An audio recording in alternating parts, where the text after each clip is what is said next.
Y'all back? Y'all back? Y'all back? What's going down? I'm so glad y'all made it back in here. I had time to swallow a little bit of food, got me a fresh bottle of water, and we're going to get into what's going on. So, part two. Now, we came in here earlier because we had to get some of the lighter stuff out of the way. Yeah, it was lighter. Makeup wars and stuff on Bravo. Definitely light stuff. Aubrey doing blackmail. It's funny, it's pitiful, it's criminal, but light in comparison to what we got this evening, as well as the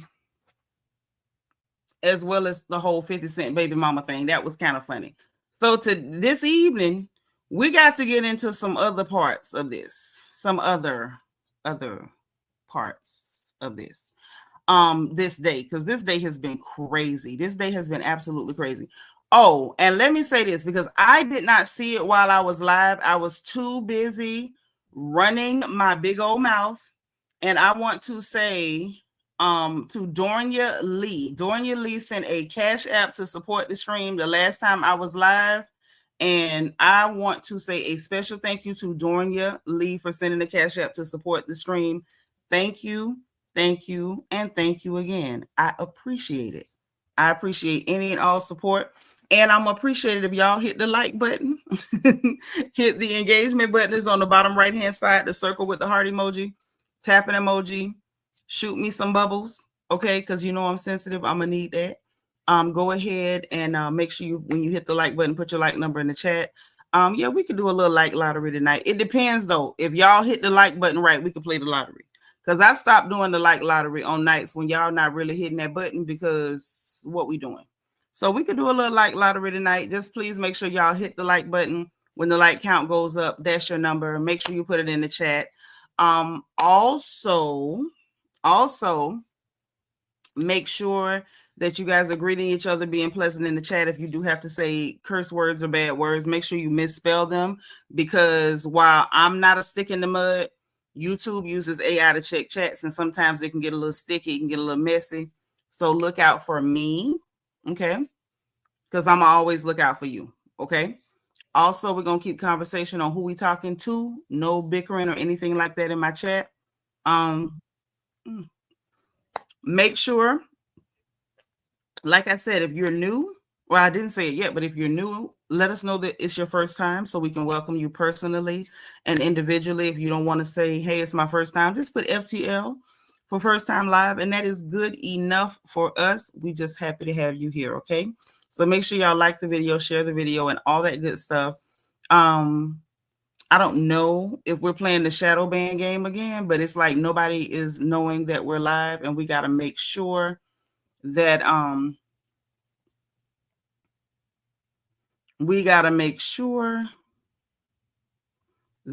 everybody knows that we're in here. Okay, we want to make sure everybody knows that we're in here.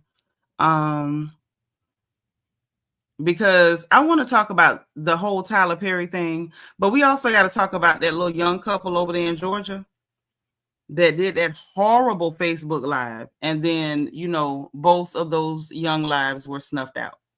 We're going to have a conversation about that. And that conversation, I'm telling y'all up front, it's going to get a little deep. It's going to get a little deep, but I feel like it's necessary.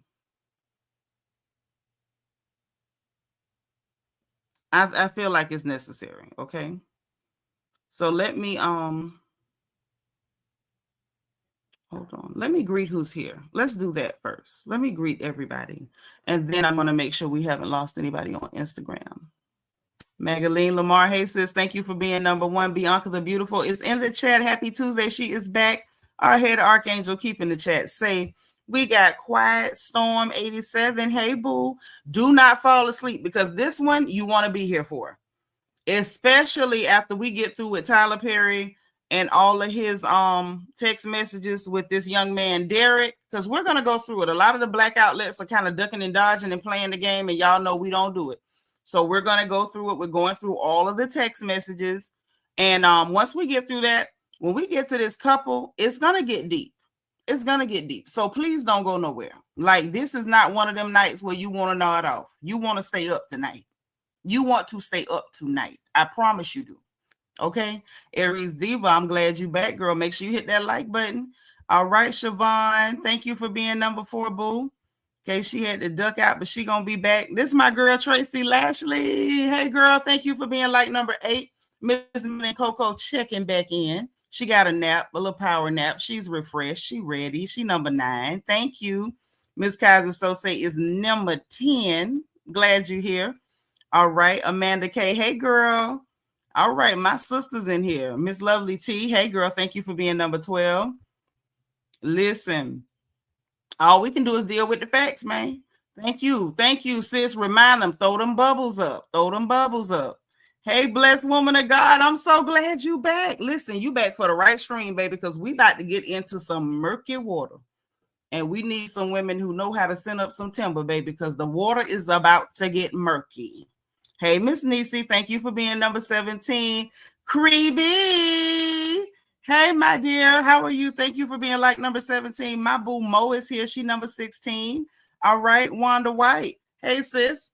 Glad to have you. If this is your first time, welcome. If it's not, welcome back. Please let us know in the chat because we are happy to have you. It's good to see you. Miss Gigi is here. Hey, girl. Thank you for being number 18. Yvette, all the way from Birmingham, UK, clocking in at number 23. D Amazing, D Crazy DS is number 18. The reflection corner should be safe tonight, but I never know with y'all, so I'm glad you here. Y'all some wild girls. They can get wild in here. Sean living life. Hey, how you doing? Thank you for being number 10, nephew. Say, oh, the mess. Not Tyler Perry dry begging for white booty. Oh yeah, dry begging, moist begging, whichever way you want to see it. Antoinette Conley. Hey, welcome. So glad to see you. You say you got taco and nacho plates on the south side of the porch. Bring your own margaritas. Yes, you heard her. You heard it here first. Bring your own margaritas. She ain't got the blender. Hey, Miss J. How you doing, lovely lady? Glad to see you. Kalicia. Yes, girl, we back, and I'm glad you made it. DV. Boo. We don't get to see you often. I miss you. How you been? And I ain't seen you in Discord either. What's been going on? Okay. Siobhan, I made it back in the chat. Sharon Middleton is like number 30. How you doing, girl? So good to see you. Thank you for being 26, Kalisha. Peanut is 31. Adrian Marie is 30. Peanut 33. Adrian Marie is 31. Thank you and thank you. All right, I need y'all to get comfortable. Listen, share with your friends. If you got a homegirl that ain't at work, send her the link because we need her to get in here. Hey, Hood Star, where you been? It's so good to see you. Thank you for being number 34. Lord, Hood Star, it's been so long. I'm so glad. Yeah, I'm only on Facebook so I can see when people go to jail or end up dying in my hometown and keeping up with my cousins. That's the only reason, because it's better than the newspaper. Deborah Randall, thank you for being 35. Cha-cha. What up, Cha-cha? Man, look, all my folks done wandered back on the porch. It's so good to see y'all. Hey, Catherine Bennett. Shannon Campbell, thank you for being 24. Eshell, thank you for being 37, sis. Camille Fonda made it back. Make sure y'all hit the like button now, because I don't feel like stopping for no Duolingo. I have no plan on stopping for Duolingo. We got a lot to get through. Hey, E. Davis, thank you for being 39. Nadine Thomas in the house. Hey, girl, you hit the button at the same time. Dana Brown made it back. She 41. Thank you. Ruth Ann Leverett, thank you for being 44. Hey, Anel, it's so good to see you. I'm so glad y'all made it back. Rochelle, that's my sis. Thank you for being 45. And my lovely, gorgeous, beautiful, witty, intelligent, and sparkling Jai Star is number 47. So listen, y'all know how it go. Okay? Get back on your Duolingo, pick a language, and just go. Siobhan, pick one and just go. Because learning languages is good to keep your brain stimulated and all that. I learn languages for fun. I really like to do it. So get on in there and feed your brain. Okay? Yep, we finna get into it. DT done made it back. I'm glad y'all come on in the room. Okay? Come on in the room. Because this is one of them things. It's one of them times. Sine. Ooh, baby. All my folks back. Hey, lovely. How are you? I'm so glad to see you too. So look, this is what we up against. The notebook is here this time just to kind of keep me on track so I don't forget stuff because I be forgetting stuff. Uncle Dud. Here go our kinfolk from over there that, hang out with our lovely nephew, Showface. I'm so glad you done made it in here, Uncle Dud, because we got to dig through some mess. You missed it earlier. Let me tell you, you missed it earlier because I had to lay out for him the fact that Aubrey was blackmailing Jag Meat in front of everybody, openly blackmailing people. So if y'all missed the live from earlier, when we get out of here, sometime tonight or tomorrow, when you ain't got nothing to do, put it on where you can hear what went on. Because Aubrey definitely blackmailed that man in the general public on the internet in front of the whole world. And we discussed that earlier. I wish you was here. But listen, it's a couple of things we got to get into. We're going to dig into Tyler Perry and his text messages, all of the text messages. Yes, we are. We're not skipping anything. We're not skipping them. We're going to magnify them to make sure y'all can see. Y'all, I turned my head and seen that gray. Oh, Jesus. Listen, the gray is chasing me. Ooh. I guess ain't nothing I can do. Hey, Miss Dime. I'm so glad you made it, dear. So we're going to get into his mess. And then after that, we're going to get into that couple, that young couple, those two young people whose lives are now wasted. And we're going to go through their live too.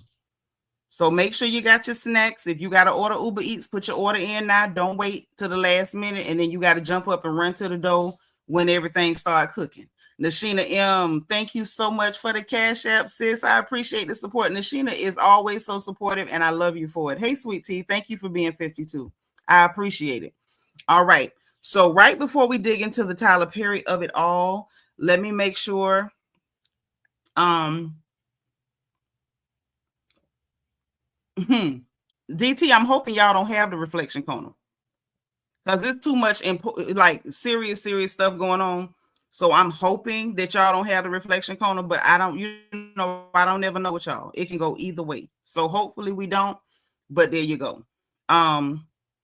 Yeah, we ain't playing that game over here, baby. We going with the facts. Maybelline, we live on YouTube, sis. Come on over. Anybody that comes into Instagram, we are live on YouTube, so y'all come over, okay?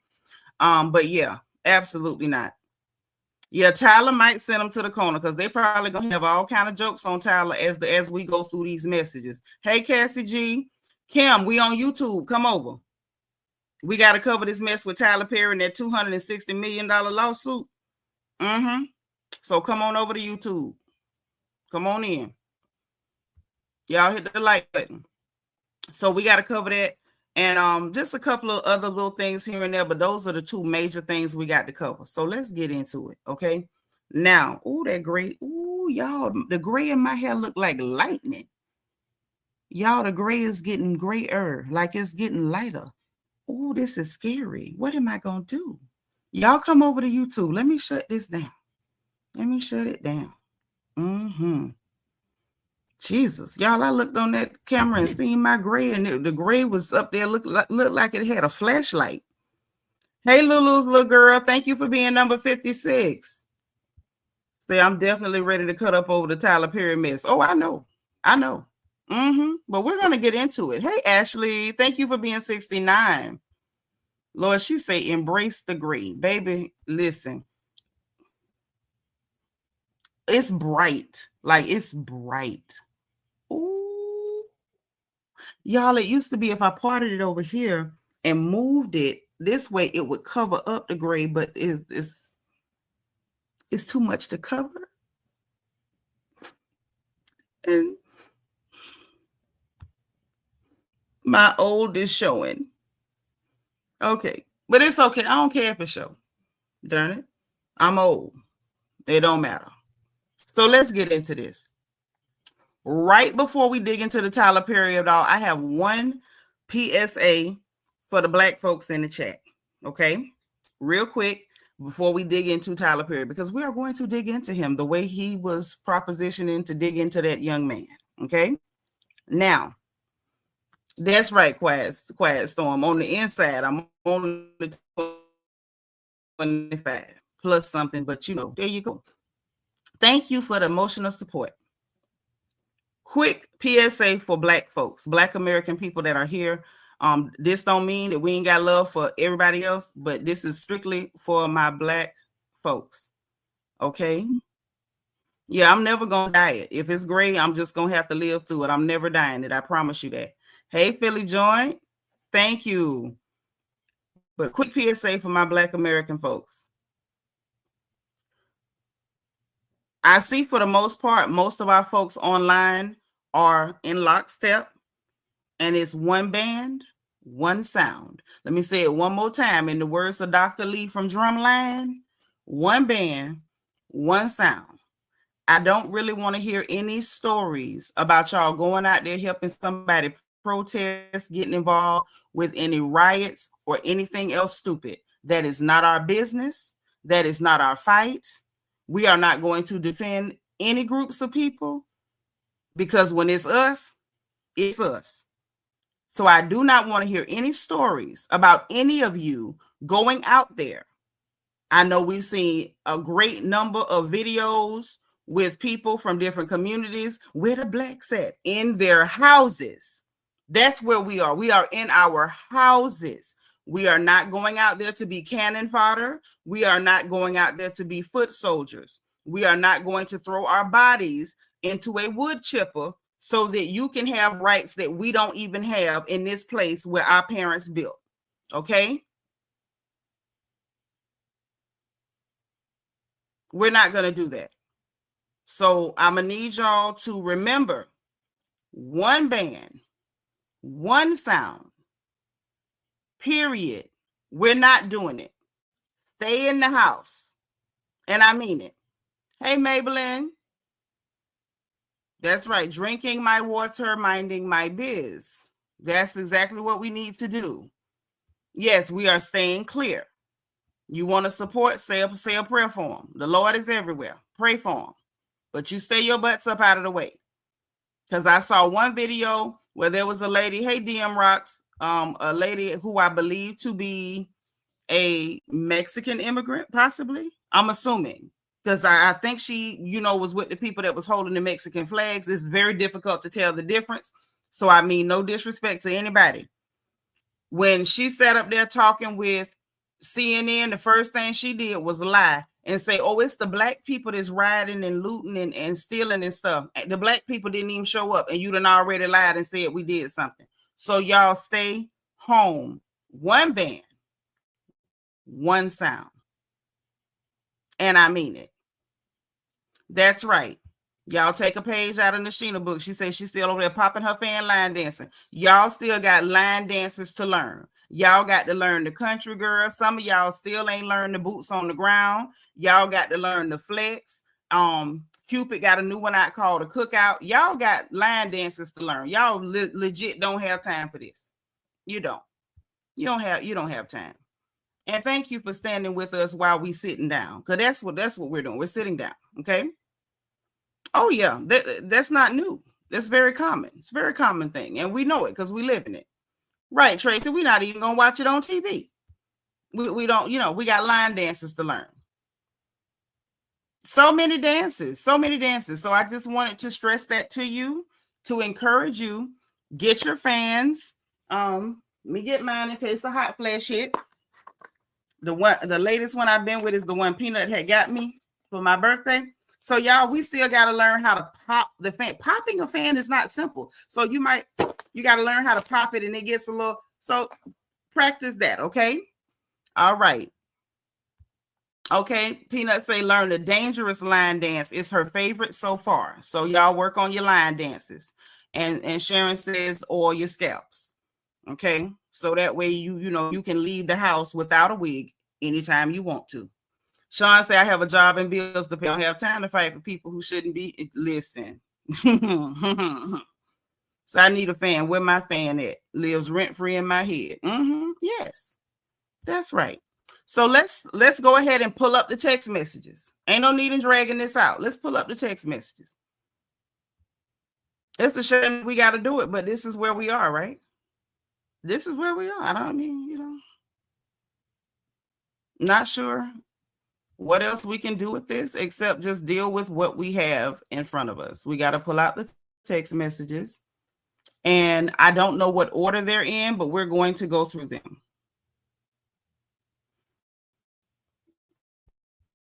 And he say if y'all need fans, he will find y'all some, okay?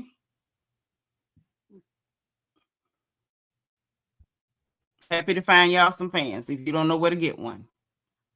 Okay, Yvette says she's sitting right alongside us over there in the UK. That's right. That's our sister from Birmingham, UK.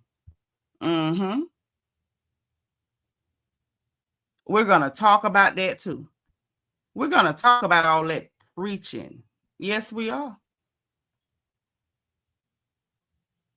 Yes, Miss Dime, I did notice that. I really did.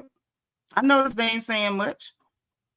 But everybody wants black folks to go and be cannon fodder. And we'll pass on that. We'll pass. So let me share the screen. We got to do full screen so we can zoom in, okay? So we can zoom in. I think let's go. I'm going to try to go as far back as I can, as far as I think we got it straight. Okay. So we hit the thumbnail. So I guess we're starting here.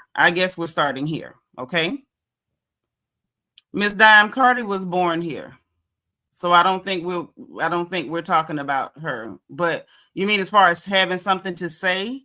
Yeah, I don't think she would have nothing to say about that. Nope. I don't think so. If that's what you're saying, yeah, I don't think she would. So let's get into these text messages. For those of y'all who are trying to catch up on exactly what is happening, let me give you the short version. So there is a young man who is suing Tyler Perry. Now, he is an actor. He is a non-black actor. I do not know his genetic makeup. He appears to be Caucasian, but as we do know, he could also be Latino because, you know, that does not have a color. He could be a American Caucasian, a Latin Caucasian, like I don't know, but he does appear to be that. But he is suing Tyler Perry for harassment. You know, well, actual assault is what they're saying. Actual assault and harassment is what they're saying, right? So he's an actor on the show The Oval, and he's claiming years of harassment. Tracy said, yes, I need a good one. Thing I know is he's a horrible actor. Well, see, he didn't get the job because of his acting. He got his job because Tyler Perry was attracted to him. Okay. So let me read you first what is being said about the lawsuit. The gentleman's name is Derek Dixon. And then we're going to look at the text messages between Tyler and Derek Dixon. Okay. Now, the story goes, according to TMZ, you know, take it as you will. Tyler Perry is facing an accusation of sexual assault, a claim coming from an actor on his long-running TV show, The Oval, and one Tyler Perry camp calls a scam. I mean, you can call it that. I don't know. Derek Dixon filed a lawsuit against Tyler Perry, and in the documents, he claims he and the director met at an event back in 2019. In Derek's words, Tyler picked him out of the crowd and asked for his phone number, suggesting he may have a role for him. As it turns out, he did. Derek says Tyler gave him a small role in 2 episodes of a show called Ruthless. Then in January of 2020, Derek says Tyler invited him to his Atlanta home, and he accepted, hoping to build a friendship that would lead to more acting gigs. But according to the suit, while there, Derek drank too much and ended up sleeping in a guest room. Have mercy. In the documents obtained by TMZ, Derek claims Tyler got into the bed with him. Have mercy, Jesus. And started touching his thighs. Ooh, there goes my... Okay, I'm sorry. I'm in serious mode. No jokes. Started touching his thighs. Good Lord. And although he rejected advances that night, Tyler remained interested.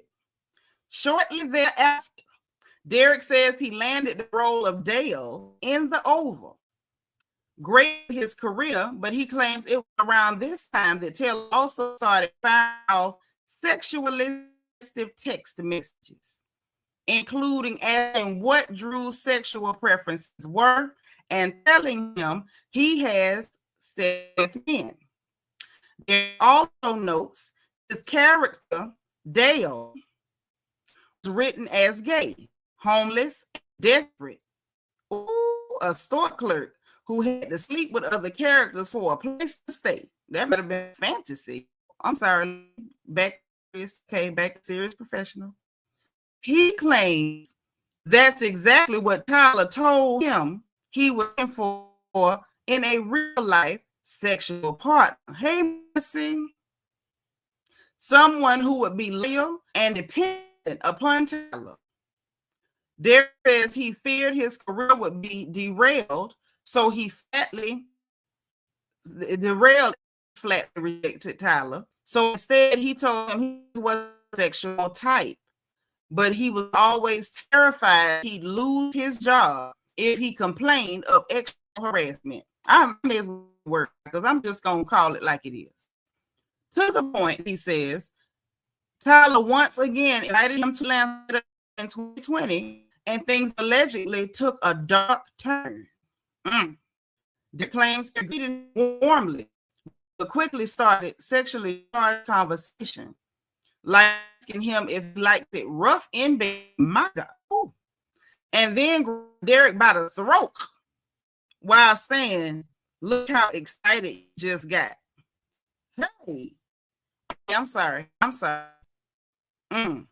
He says he pushed Tyler away, and it was the end of that alleged incident. The lawsuit includes years of text messages. So we got a little bit, they saying it's years of messages. Yeah, we remember what Christian Keys said, and quietly, just, it wasn't him. Somebody wrote the check. Yes, DT grabbed him by his throat. So the lawsuit includes years of text messages allegedly sent by both men. Most of the ones allegedly sent are sexually charged. For instance, one reads, straight men would be going on with you or cook dinner for you unless they wanted to F you. I would F you. Have mercy. The most incident allegedly went down in June of 2021. Again, at Tyler's Atlanta home. Dix was staying in the house and wearing only his underwear, on his undergarments, y'all. When he says Tyler came in to give him a good night hug, not he hugging your drawers. Ain't that what we seen? Shut up, Seanitra. He alleges Tyler yanked down his underwear, groped his butt, and said, relax and just let it happen. My God. I'm sorry, I'm going to stay professional. Let it happen, and assured him it wasn't going to hurt. Dixon said he managed to rebuff his advance by changing the subject. According to the suit, Dixon finally filed a complaint with the EEOC in June of 2024, and then quit the Oval, saying he could no longer put up with the sexual harassment. Dixon is suing Tyler Perry and the Tyler Perry Studios for quid pro quo and workplace sexual harassment and assault, sexual assault and battery. He's seeking $260 million in damages. Tyler's attorney, Matthew Boyd, tells us this is an individual who got close to Tyler Perry for what now appears to be nothing more than setting up a scam. Baby, ain't nobody setting up no 4-year scam. But Tyler will not be shaken down, and we are confident these fabricated claims of harassment will fail. Well, we're going to go through these text messages, because you're not going to tell me nobody came and got close to you and hung around you and dealt with you for 4 years for no scam. That boy wanted a job, okay? That's what he wanted, was a job, okay? A job. That's what he wanted. Marcy, yes, $260 million. Because if you go and you grabbing people by their throat and you are sneaking up, hugging people in their drawers, snatching down drawers, talking about let it happen. You know somebody stayed the night at your house because they drinking, and you climb in the bed and you go to rubbing on their thigh. If it's truth to what he's saying, he's being generous by only asking for 260 million. He's being generous. If you did all that, and the fact that he done filed that complaint with the EEOC, listen, don't y'all fall for the okie doke, because we're gonna get into it. But let's look at these text messages first. I just wanted y'all to hear exactly what is being alleged. Okay, so we're gonna look at the text messages. I'm talking about the good, the bad, the ugly, even the ones that seem innocent, because there may be something to it. So I hope y'all are ready. I may not be grabbing y'all's comments during this time because we got to get through what's being said. Okay. Miss, that's right, y'all. I forgot. We do have ladies here from the UK that are not familiar with the US. So you know, in the chat, if y'all can help out when they ask what certain things mean, please feel free to do so. Ms. Dime asks, what is the EEOC? That is the Equal Employment and Opportunities Commission. That is the place where you go and file complaints if there's any type of discrimination, harassment. That's an official government body. That's not something people just be doing, you know, dry long. So especially not with a name this big. Okay. Hey, BJ Dez. Okay. So let's get into this. So yeah, y'all look out for our UK sisters. If I'm that girl, come in. We got Miss Dime. I know we had another lady. I know we got Yvette. So there's quite a few UK girlies and girlies who are here from other countries. Please make sure that, you know, y'all look out for your sisters, because I'm reading and I'm trying to keep everything straight. So if they don't understand some of the terminology,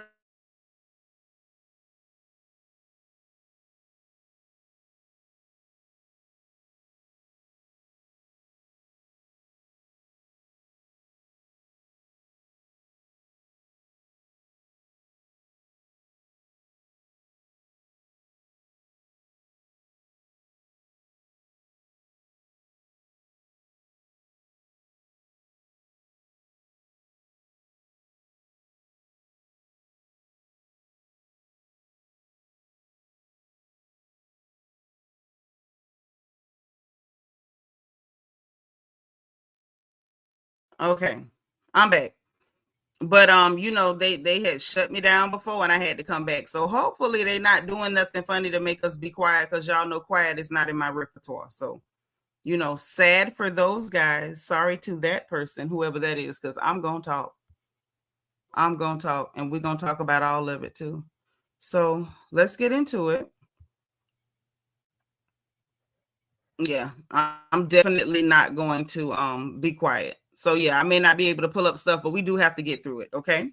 So, and like I was saying, if y'all don't know if they don't know backstory on certain things, please make sure that everybody knows what we know. Let's not gatekeep information. All of our sisters do not live here in the States. So let's make sure everybody know what's going on. Okay. Now, we're going to start with this one, and then we're just going to move down the line. If we hit a duplicate, then we'll skip it. They got years of messages. So please understand that we're only getting a sample. So the blue is Derek. The dark gray is Tyler talking. So he's responding to something and saying, I can call you later or tomorrow sometime, right? Then we have Tyler saying to him, you have a really fresh voice and take on things. I don't know where this is going, but I laughed the entire time. You don't know where it's going. I could see the world and the characters. My exclusivity ends in 30 days. I want to take losing it out to Amazon or Netflix after that and gauge their interest. This is why his movies is so bad. That's there. That's not there. It's not THEIRIER. Okay. Gauge their interest. But I also want to try and get you with the right people to help you make these shows work. They are not for my audience, but we need to find a home for this stuff. I don't want to miss another blank creek. I don't know what that is. You know that Eugene bought that to me first, but I didn't get it. So I guess it's some show or whatever. And he's like, I didn't get it. And the fact that he said instead of brought is bought, and the fact that he used the wrong there, this is why these man's movies are written so poorly. Like, this is literally why. But trust me, as we go through these messages, y'all are going to get the idea as to why his movies are written so poorly. Jack, trust me. So anyway, apparently, from what I can gather from what's being said in Tyler's response, apparently Derek had pitched him an idea about some shows or some movies or stuff, and that's him saying, you know, it's a fresh idea, and I want to get you in touch with some people that can do something with it, because he missed out on some show because it wasn't for his audience. And you know who he is referring to? He is referring to, okay, Quiet Storm said probably SHITTS Creek. Okay, probably so. And you know, when he refers to his audience, he is talking about Black women. That's who he's talking about, because that's who his audience is by and large. That is who he panders to. That is who he exploits. And, you know, that's who basically made him rich. He then says, Armand gets here tomorrow, so he's got my full attention. I'll be trapped until the day after Christmas, so let's talk then. Derek says, wow, I was worried you'd even like it because it's a weird concept. So thank you. So far what we can see is Tyler has a tone of being, you know, kind of professional but friendly, which that's cool. To me, I don't see any red flags. What I see from Derek is absolute professionalism. It sounds like he's more interested in, can you hook me up with somebody that'll help me with this concept? And then he says, yes, I remember you telling me. And then let's get to this side of the screenshot. I'm assuming this is another day. He says, right. And we just had a heaping dose of it, and now it's back to nothing. It's really weird. Now the conversation is going to get a little strange. Tyler says, I didn't have any contact. What are you talking about? I haven't been touched in months. Derek responds, oh, you mean touching. So it's giving that Derek was not referring to touching anybody. He says, oh, you mean touching. I thought you meant being around people. He called him Jacob. So maybe that's some inside joke where he calls Derek Jacob when he's being dumb or something, like, or he thinks he's being dumb or something, like, I don't know. He says, I love that you only say that when I'm being stupid. LOL. I guess the Jacobs dumb A version of me. So I guess that was like a joke, like, oh, you're being not bright right now. You didn't catch it. Okay. Yeah, Hood Star, it took a turn. And he was like the dumb A version of me. He's like, not dumb A, but blonde. So, you know, he didn't want to call him dumb. He said he was being blonde. That's what Tyler said to him. Okay. Now, let's get into these messages. If you have any children, give them some dry Cheerios and a coloring book. They do not need to hear everything that's going to be said. Okay. Just FYI. If you got your grandbabies, godchildren, any kids that you're babysitting, give them a coloring book and some dry Cheerios. This is a great time to do it. So Tyler is saying, you know what I cook. And then he said, Derek, I guess Derek didn't respond. This is April 27, 2021. So he was like, spaghetti, cake. He's just started guessing stuff. So he said, you cook him. Okay, so again, it's getting weird. So then Tyler says, I'm so drunk, talking ish, right?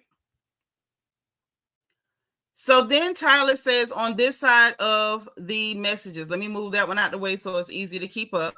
Tyler says to Derek, let me make sure this is big enough because this is a bit much. He says to Derek, what's it going to take for you to have guiltless sex? Merciful Father. Have y'all found that yet in therapy? So he's asking him about having guiltless sex. Tyler then says, yes, the exact same kind of car, Geo Metro. So I guess he was asking questions, but responding to a prior question. So Derek responds, giving up my religious guilt, becoming a Buddhist. That's so cool where you came from, right? So he's not playing into it. And if we look at what we just read in the TMZ article where he said that he just told him, oh, I'm not a sexual individual. So now we find out, we got some context. Now we find out why he's asking him about, what is it going to take for you to have guiltless sex? And have you gotten to that in therapy? So apparently that's the backstory. So he told him, like, I'm not a sexual person. So whether he's really in therapy or not, I don't know, but he definitely has to have told Tyler, oh, I'm going to therapy for it. Like, I'm not just rejecting you. Like, I got a problem. I don't want to, I can't get excited. I'm not sexual is what he told him. So then after he, gives this benign response about giving up religious guilt, becoming a Buddhist, that's so cool, where you came from, right? Tyler is not, he's not like dropping it all the way. He still wants to have the conversation. He says, unfortunately, Derek, I have friends who are in their 50s and 60s who are still dealing with that. And it's so sad. You can have freedom from religious guilt and still believe in Christ. I sure like to know what it is you're getting at there, Tyler. Because what you're doing is so far, it's kind of bordering on not quite Christ-like. But okay. So next one that we got, let's get into it. This one starts off with Tyler answering him nice about something. Then he said, Santa Monica is nice. I'm glad you're going out there. How is your no? Is it stronger? You got to have a strong no. Okay.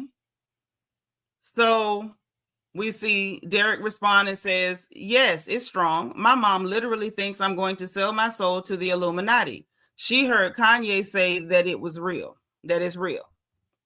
Tyler says, well, I don't think that, but I do think that you have to be able to say no and mean it and make it clear. Well, he's like, you don't. Well, shut up, Seanitra. This is not about me. Derek says, I'll only say yes if it gets me an Oscar. And quickly says, JK, like, just kidding, just kidding, just kidding. I hear you. Then we see Tyler Perry saying, well, the only one who could have gotten that for you through sex is in prison. I'm assuming Weinstein. So just stick to the no, unless you're really into him. And then he gives a smiling face with a wink emoji. Tyler, why are you winking?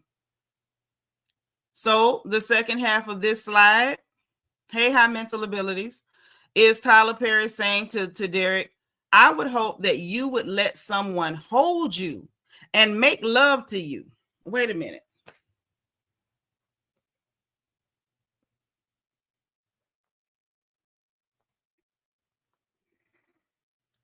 Okay, this is tough. Can I drink some water? I'm taking a water break. Right, Evie. Tyler's being a typical man trying to make sure nobody sleeps with him but him. Right. Uh-huh.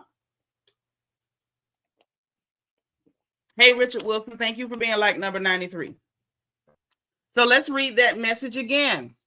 Tyler says to Derek, I would hope that you would let someone hold you and make love to you. You are missing the best years of your life, my friend. Trust me. I hope you get past that block in your mind soon. So he's hovering, waiting for Derek to get past the block in his mind. Okay. Derek says, well, it's not this person, but yes, I want that too. I'm working on it. Therapy is helping. So at this point, I feel as though I understand it. Right, Evie, it does kind of give grooming. Ms. Dime says this is suspicious. BJ Dad says this is sick to me. Is this grooming? It definitely feels like grooming to me. And y'all got to keep in mind the power dynamic. This is somebody with the power to make or break your career. He was afraid of being on Tyler Perry's bad side, which is a fair fear because we watched him work to blacklist Monique. We watched him work to blacklist Monique. So we're not going to pretend like Derek did not have a valid fear. He had a valid fear. Okay. So he's still, telling the therapy story because he's trying to,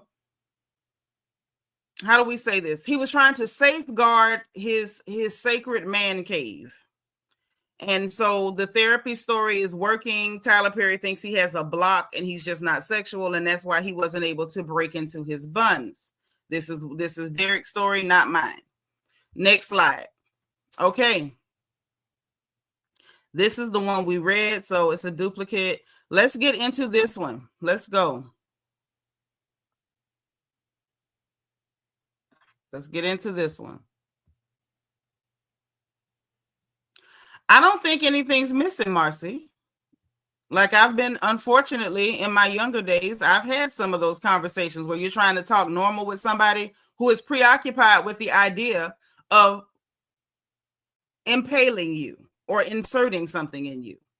Okay, let me get this Cash App. Nashina saying that wait a minute took me out, Nitra. Thank you for the super chat, sis. Yeah, Evie, we gonna believe our eyes. We're gonna believe our eyes. So let's get back to the slides. So this one is the picture where Tyler is up here in a life jacket with no shirt, of course, because he's at the water. Who's gonna wear a shirt at the water? He's got on his trunks. He's chilling out. Looks like he's having a pretty cool day. He's got the jet ski. Everybody loves a jet ski. And he sent that to Tyler, not to Tyler Jesus. Tyler sent that to Derek. Okay. Derek says, nice picture. Yeah, the water does look calm. Derek wants to talk about the water. Tyler responds, nice picture.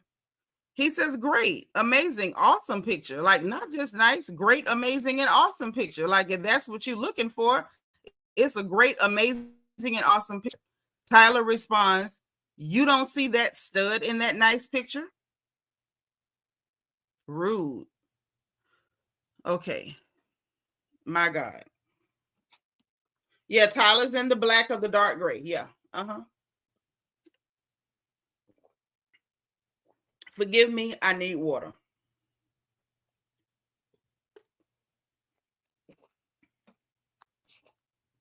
I needed more water. You don't see that stud in that picture, in that nice picture? Rude. So now he's, applying a little bit of pressure because he wants them to know, like, you're supposed to give me a compliment. Human nature says Tyler wanted that man. Absolutely. Absolutely. He wanted to enter his holy of holies. I'm trying to give the euphemisms I can. Okay. Then we got these text messages. Okay. Hey, I need more water. I'm sorry. I know I just drank water. Y'all forgive me. I need more water.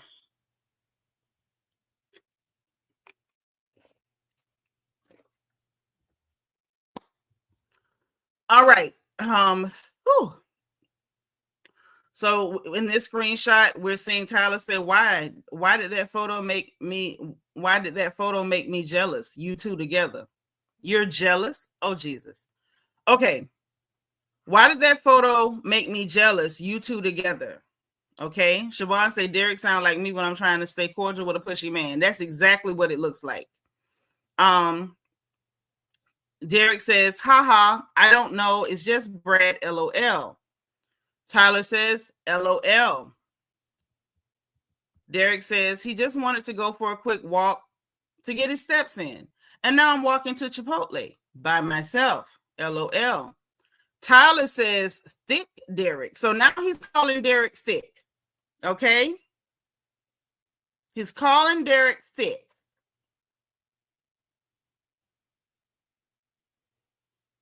Jesus. Get that Chipotle. Derek says, haha, can you tell from that photo? He says, no, I can't. Only from your jeans. So he's watching booty. Okay. He's what? Okay. Let's not say that. Let's just say he was surveilling the back porch. Okay. Derek says, ha ha ha. That's how I measure too. If I'm not filling them up, if I'm not filling them out, I'm not something, but I think we lost the bottom part of that message. Okay. All right. We got these messages. We got to go through these. Okay. All right. So we don't know what the treat myself right was a response to. It does appear to be the trailing off, like the end of a previous conversation. We don't know what came above that. But I think that it clearly had to be a separate conversation because it doesn't flow with what's here. We got Tyler saying, "What are you doing?" Derek does not answer. Then he types in all caps, "Derek." Derek says, "Just talking to my sister." Tyler says, "I roll. Fine. Good night." So yeah, I can see why he would have been concerned about not having a job. Like, you got an eye roll and attitude for not answering the phone, whether he was talking to his sister or not. Like, he don't have to answer your calls, dog. Your text message. But anyway, he says, "Fine, good night. I'll go through the 600 people in my phone book and be annoyed that I don't want to talk to any of them." Okay. Like, that's a lot. Yes, begging, sassy, and jealous is giving all of those things. Evie says, "Derek trying so hard to be the nice but uninterested girl." Right. So Derek responded, I guess he felt like at that point, I got to, obligatorily, I got to respond. So it's like, I'm trying to get off the phone with my sister so I can go to sleep, LOL. Tyler says, "I understand, LOL." I hate when people type LOL that many times. You are not laughing. You are not. So Derek says, "LOL." This is another sign that you uncomfortable because everything ain't LOL. Lord have mercy. Siobhan said, "Tyler, go to bed, girl." So he's Derek says, "LOL, apparently you're not the only one that's been drinking tonight." And he says, "I just started." And Derek says they didn't. So his sister apparently had been drinking and she ain't just got started. Okay. So he's still being totally cool. Hey, Chris Siggers. Child, Chris, it don't matter how many times you work with him. He just wasn't attracted to you because we going through these messages. These is his words, not Derek's. Okay. So we're not over here. We do not protect predators of any kind. We don't. I'm sure there are places that will do that, but not here. Just because he wasn't attracted to you and didn't go after you like that. This man said in his lawsuit that Tyler Perry snatched down his drawers, grabbed his booty cheeks, and told him to just let it happen. He said that man grabbed him by his throat. He done had to tell Tyler that he's not a sexual person. And we're seeing evidence of that in the text messages where the boy lying, pretending like he in therapy and stuff, just so Tyler don't try to, steal his maypole. So we're not going to pretend like, oh, he's so above it. We know how people act with us. We do not know how they act with other people. So we're not defending anybody with predatory behavior over here. Okay. So Tyler says, "But I swear to you, I know how to fix this ish. I love killing a mother effer in a show that no one expects." So I guess maybe this is about show ideas, right? Then Derek says, "You could be sipping Mai Tais counting coconuts right now." Tyler says, "Think about the last episode. They are all shot at. We don't know who lives." Derek says, "Exactly. I'm scared. They should be too." Tyler says, "No, they're not." Derek says, "Last I checked, we all got the same bullets in us." So this was just, show talk. This is, movie business stuff. And that's super cool. Okay, this is a repeat. Okay, now let's get into this one. Let's really dig in, y'all. And I would say I'm sorry to the people who have a natural, this natural reflex to protect people in our community who show themselves to be predators, but this is so not the place for it. It's never going to be the place for it. And as a matter of fact, when we finish these text messages, we're going to talk about why that's so prevalent in our community. Because we need help with that. We need help with it, and we need to determine why we have that habit. Okay.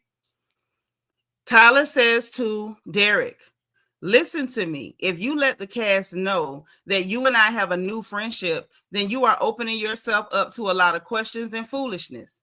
You want them to know, all caps know, that you are there because of your talent and not because we have a friendship or because Tony got me to give you a job. You earned your spot like everyone else. Don't give people an opportunity to play you small or they will. I can't teach you everything. Unfortunately, there are some things you'll have to learn for yourself because when we go back to work, I'm not going to know you. I don't have any friends that work for me. My friend. Professionalism is key. So he was trying to, do a little burglary. But, when we go to work, we got to pretend we don't know each other. Derek says, you're totally right. I honestly think that Derek was fine with that. I think Derek wanted to report because you might be able to help him, but I don't think he wanted you to be acting like he was your new Twinkie or his new your new cupcake or whatever the hell. So he was like, I hope you got it, my friend. He's like, that makes total sense. And it's like you could tell he thought he was having to tell him, like, maybe in his mind, he thought Derek was like love sick over him, like he was love sick over Derek. Derek was like, makes total sense there, bud. So Tyler says, just watch the behavior of everyone around me on set. And so Derek says, yeah, I will. Don't give anyone that opportunity because work is work. Okay, this is the conversation. Chris says in the chat, no, we're not going to do that. Someone comes out with allegations and we believe it. That's crazy. Neil said, this demands real number. Who said these messages are real? This is protecting. Yes, what you're doing is trying to protect him. You are literally doing mental gymnastics to disprove what someone says their experience is with this person. I can guarantee you, if his lawyers are saying they have years of text messages, they're not submitting them to a courthouse, and the phone number has not been checked and confirmed to be Tyler's number. This is a lawsuit. This is not in the court of public opinion. Even though we may have opinions, this is a criminal lawsuit. This is going to court. You cannot go and submit fraudulent documents to a court, whether it's civil or criminal. Not criminal lawsuit, but this is a civil lawsuit. You cannot submit fraudulent documents to the court, whether it's civil or criminal, because at that point, then you're going to go to jail. So the fact that this has been submitted to the court, I can absolutely assure you that it has been confirmed that that is Tyler Perry's phone number. That lawyer does not want to lose his ability to practice law. And if he were to help him hide the fact that it's not Tyler Perry's phone number, that is suborning perjury. That is a very good way to end up disbarred. So no, we're not going to play the let's protect the black man who's a predator in our community today. We do way too much of that. And I can promise you, when we finish these text messages, we're going to have a little talk about why we have this knee-jerk reaction to protect black males who are predators in our community. Because it needs to be talked about. It needs to be studied under a microscope in a petri dish. Because it is viral, it is contagious, it is dangerous, and we need to stop it. Those phone numbers have already been checked. Okay? Now back to the text messages, because I promise you, we're not doing that toxic black male worship. I don't care if they molest 500 people and steal cooches, booty holes, and all. We're not doing that. If you do it, you did it, and that's it. Okay? Next slide. Let's make sure we ain't got no more dupes. I think this is the last one. It's not a duplicate.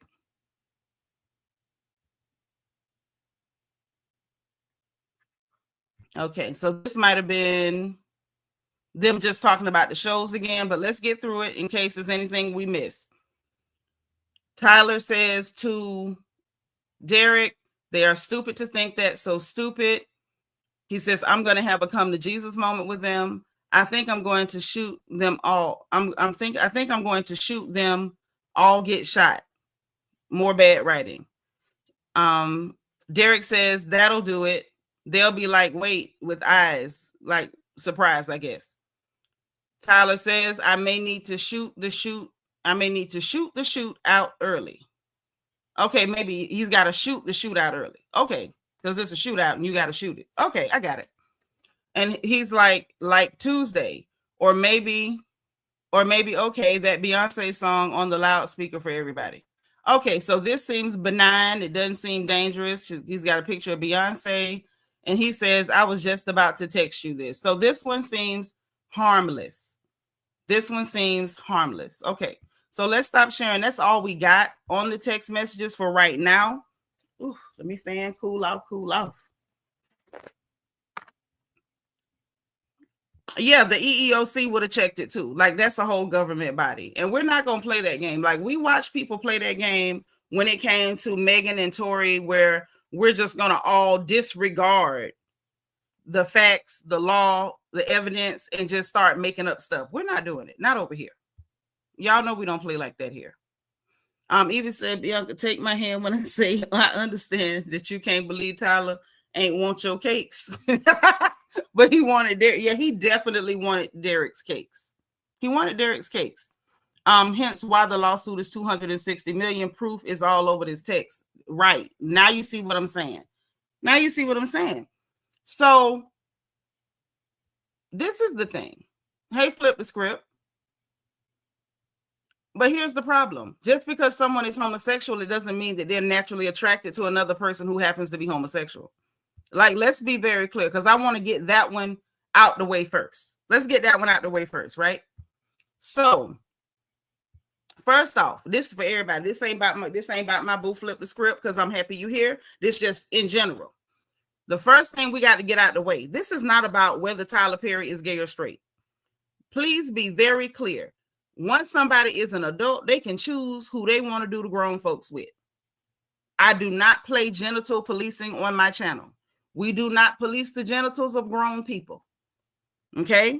The last time I had to police genitals, I was raising children. My children are no longer small. I have no genitals to police. So I can promise you I'm not the least bit interested in Tyler Perry being gay. That's his business. That's not the issue. The issue is unwanted advances, the power dynamic, the fact that he's made multiple attempts, according to Derek, to make physical contact that this man is not interested in. That is his choice, right? Thank you, flip the script. That's his business. It's not a problem. And when it comes to Derek, I don't know enough about Derek to say whether he is or is not. If Derek is gay, that is his business. But just because he may or may not be gay, it doesn't mean that he has to be attracted to Tyler Perry. People are attracted to who they're attracted to. And if they don't want your advances and you're in a power dynamic where you hold power over this person, the behavior, even the stuff that we've been able to see, because that's definitely not years of text messages that have been turned over to the courts. It's still too much. It's still too much. You're applying pressure. This is somebody who is in a position where you have a position of power. This is a person who perceives that you have the ability to either help them advance or take away their entire career and means of making money. So that is the problem. That is the crux of the issue. Ms. Dime said, was it with DL gay men always being predators? Diddy, Tyler, Spacey, Kevin Spacey? Well, I'm not going to say that either. I'm not going to say every man who's DL is a predator.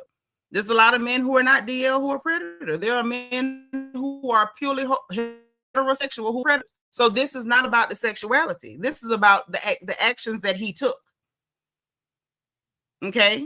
Now, if Derek liked him and Derek was giving him some rhythm and was like, crack it open, then we wouldn't even be here talking. Derek has demonstrated that he did not want to be cracked open. And we've seen text messages that more or less kind of confirm his account of the situation. As I always say, when it comes to court, time will tell. Time will tell. And we're going to talk about everything. So I'm not going to try to skip nobody. If I can get your comment, I'm going to get it. No. That's not an issue either. Because when you're in a power dynamic, if that person has power over you, you can legitimately say, and it can legitimately be true. And what he's saying is he was afraid to outright reject him because he did not want the backlash. He did not want to be blacklisted. He did not want to lose his job on the Oval or lose his ability to work as an actor. That is a fair thing. That is very much like sexual harassment 101. Even if you don't scream no, stop, whatever. If you don't want to do something and you being coerced by somebody who is in power over you, a boss, a school principal, the dean, your teacher, your pastor, people who have a power dynamic and they are coercing you or pressuring you into sexual activity, conversation, or acts, that is absolutely sexual harassment. And we're not going to pretend it ain't. We're not. We're not. And for the record, it doesn't matter if the person is playing back at you. It doesn't matter. Doesn't matter if he felt obligated to return some of the flirtation. It doesn't matter. It does not erase the fact that this was sexual harassment. Ms. Dime say fear is the biggest reason why people in Hollywood don't come forward. Absolutely. Because they don't want to lose everything they work for and hope for and dream for. Okay. Lulu say his lawyers can point to the Monique case for the reason he feared retribution, which I said that earlier. We got evidence of what he did to Monique. So nobody can convince me that little Derek could not have legitimately felt like if I outwardly just bluntly reject this man who's grabbing people by throats and snatching down drawers, that he could blacklist me. The man really could have thought that, and he might really want to keep his dream of being an actor. You know what I'm saying? I don't know. Christian Keys mentioned something, but he wouldn't say a name, so I can't really respect it. Flip say, I would have quit. A lot of people would have, but some people don't want to lose what they have. And let me say this. Not for no 4 years. Ain't nobody entertaining you for 4 years for no lawsuit. And I'm with you, Flip, but that's how we feel. Everybody does not want to be faced with the idea I got to give up everything I work for because I don't want to crack it open for this person. And he did report it to the EEOC. So we're not going to pretend like that. Hey, Miss Weedy Pooh. So let's get into it. My first question, and I want to hear from y'all too. In our community, I'm going to say it's not even a question. I have a statement, but I definitely want y'all to weigh in and I want to know what y'all think. We got to look at why we have this knee-jerk reaction when it's a black man, because it never happens when it's a black woman. Never happens when it's a black woman. Flip the script. It don't matter if it's 5 years later. It doesn't. There's some people who are sexually harassed and never talk at all.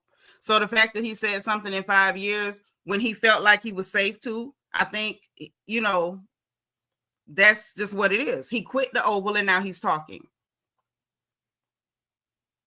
He quit and now he's talking. But Chris Siggers, that's my point. Christian Keys didn't say a name, so I really can't entertain it. In the words of Monique, put a name on it or leave it on the playground.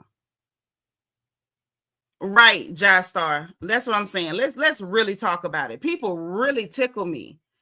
People on their jobs right now being sexually harassed. They keep quiet because they need their jobs.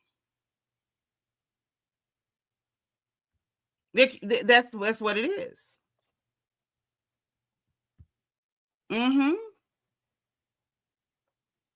But the thing is, his Caucasian privilege won't help you. Like literally, money talks. Money talks. Adrian Marie said, I've been side-eyeing people who don't file criminal charges first. He could still file a civil suit. I'm not side-eyeing anybody. I feel like if you're a victim, you didn't ask to be one. So however you choose to respond to somebody making you a victim, I can't tell you how to respond because I'm not in your seat. But we're going to talk about our community for just about a minute. Us. And if you're here and you're not us, please feel free to join in respectfully on the conversation about us, Black folks. Why do we have this knee-jerk reaction? Even when we're looking at evidence, Even when we're looking at evidence, even when there are court documents, even when somebody tells their story, and then we see even text messages that actually support what this person is claiming, why in the world do we look for an excuse to try to void this person's experience and what they're saying happened to them? We start asking, well, why didn't you do this? And why didn't you say something sooner? And why didn't you just walk away? And why did you do this? And why were you wearing that? And why? Instead of asking the person victimize this other person. Like, we really gotta study it.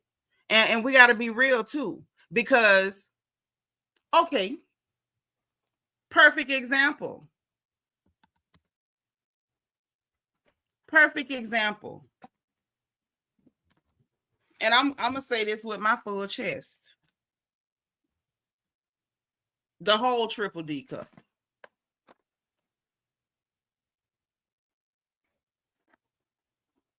A lot of people keep going back because that's how he was keeping his job. You see? And I'm not picking on you. I'm just pointing out, like, this is the natural response of the Black community. When Black males do some predatory bullcrap, we start jumping through hoops trying to, like, well, what about this? And I mean, you know, well, when he did that, you were supposed to do this and you didn't do that. So that means that no. Sexual harassment is sexual harassment. We're not going to play this game. That boy wanted to keep his job.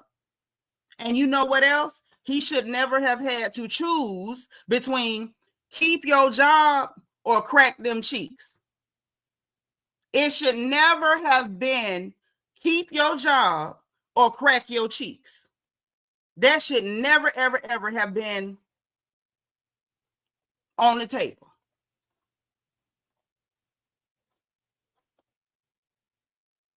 Never. And then I'm going to tell y'all something else about this criminal suit, because, you know, God forbid a Black man is held accountable for doing something this heinous. If this young man is telling the truth, this is heinous. But another thing, and I don't know whether this is like people being intentionally obtuse or whether they're just obtuse. Criminal charges are at the mercy of district attorneys. And so you may have enough evidence that you can file a civil case because the burden of proof, that evidentiary burden, is a lot lower than for a criminal case, because you can take everything you got in there. And if the DA says, well, yeah, I could see it, it's more likely than not, that prosecutor still has the ultimate, you know, decision-making ability to say, I have enough that I can guarantee a conviction or I don't. And whether that prosecutor decides to say, I'm going to take over this case or I'm going to press charges, because a lot of times the state takes over a lot of these cases. Like, same thing with Tory and Meg. Everybody's mad at Megan. It was the state of Florida, not state of Florida, Jesus, the state of California versus Daystar. The state can pick up them charges. But whether the state picks up the charges or not, that does not mean a victim should not have the right for remuneration or to be made whole after one of these animals does something this heinous. Simple as that. But back to the original question. See, I got to address it because I think there's something that's kind of built in, and we need to discuss why that is. The automatic response of, oh, let's defend them. It's so bad that 50 Cent is online supporting Tyler Perry. And I was like, not 50 Cent, not Mr. Freak Off Matters, and you got 50 jokes for Freaky Puffy with his weird self. But then when it comes to Tyler Perry, oh, let's defend him. And let's talk about it. Because we, you know, as a community, we naturally run to the defense when there's a Black male being accused of their heinous behavior. Naturally. It's like it's a reflex. You don't even think about it. But there are certain Black males that, for whatever reason, warrant more defending than others. And one of the reasons, this is just my opinion, and I want y'all to weigh in. And like I said, I'm going to try to respond back and forth with y'all. I'm not going to skip nobody. is the fact that I think Tyler Perry gives the air and he knows how to present himself as respectable. And whether we like to admit it or not, Black people, we do play respectability politics. More so with the women, but absolutely with the men too.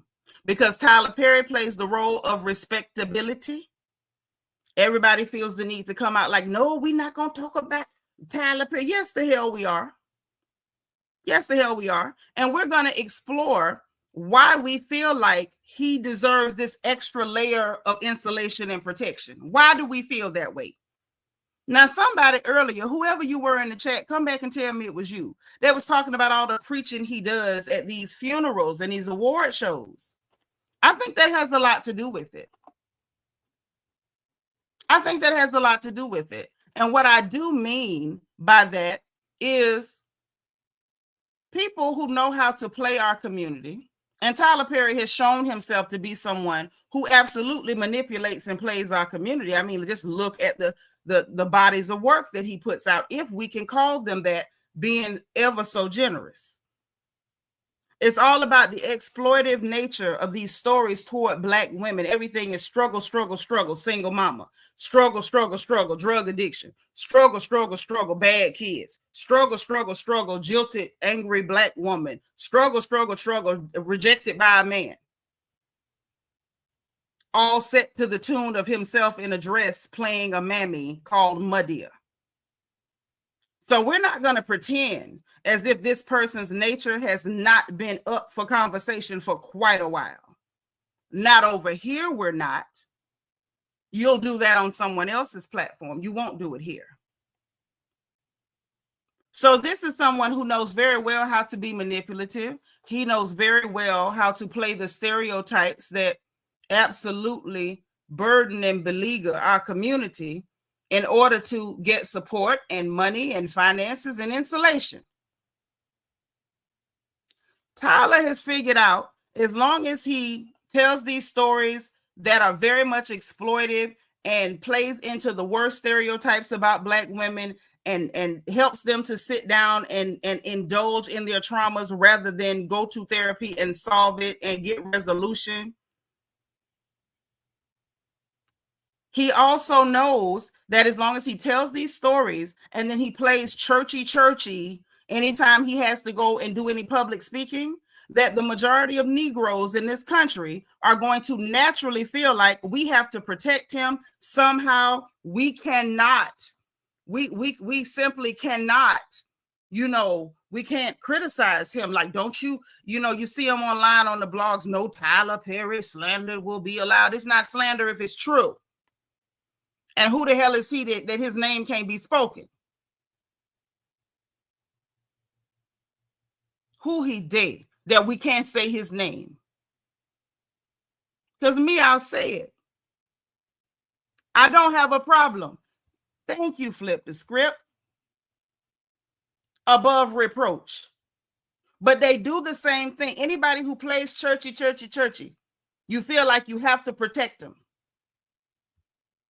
And y'all need to stop that. Let me tell you something. This is how y'all end up letting them children get molested in churches, because the pastor sit up there and does all that old, and God said, and y'all fall for that bull crap. And so you want to protect pastor. So then when when Sister Johnson or Sister Jones or Sister Jenkins or Sister Watkins' daughter telling y'all this man touching her, she ain't doing nothing but lying on pastor. We ain't never seen pastor do nothing like that. I'm so sick. Let me tell you something. I love y'all. I love Black folks. But that type of stuff, I'm sick of it. I'm sick of it. We should be ashamed of ourselves that we do such, but we do. Anybody who has perceived authority and they play respectability, especially if they play churchy, you protect them. You will not listen to anything that's being said about them, even when it's little children telling you what's going on. You won't believe it. Even when you see the truth, you won't say it. That's how them pastors end up touching them children. That's how teachers, school principals end up touching these children. That's how some of y'all women, that's how sometimes your husbands end up touching these children. Because they play respectability and they got the look you want them to have. You got to stop. Christy, I think this is too far. This has nothing to do with this man allegedly. Yes, it does. It does. Because look at what you're doing. You in my chat bleeding all through it. You bleeding all over my chat. And I ain't even cut you. I'm cutting Tyler. That's exactly why I'm talking like I'm talking. Because this sickness, this automatic fly to the defense of this amazing magical Negro that's supposed to be above reproach, y'all need to check that at the door. I'm telling you, you're not going to do it here. Every time you do it, I'm checking. Every time you do it, I'm checking. This man has shown us who he is multiple times. This is the same person who has made himself rich and lined his pockets off of the exploitation of Black women. This is the same person after Ebony K. Williams sat down and told Iyanla, the poverty pimp, that as a millionaire, she wasn't going to date no bus driver. And he was the same Negroid who got on an interview and did the muddy voice to try to belittle and devalue Black women and say, oh, you better go and get you a bus driver. So no, you're not going to sit here and try to convince me he's such a wonderful person. You're not going to do it here. He's going to get the same consideration that everybody else gets that come across my platform. We're going to look at the facts. We only going to say what we know to be true.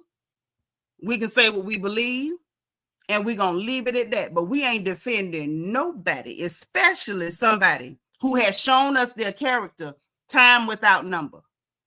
Not here we won't. Not here we won't. It will not happen.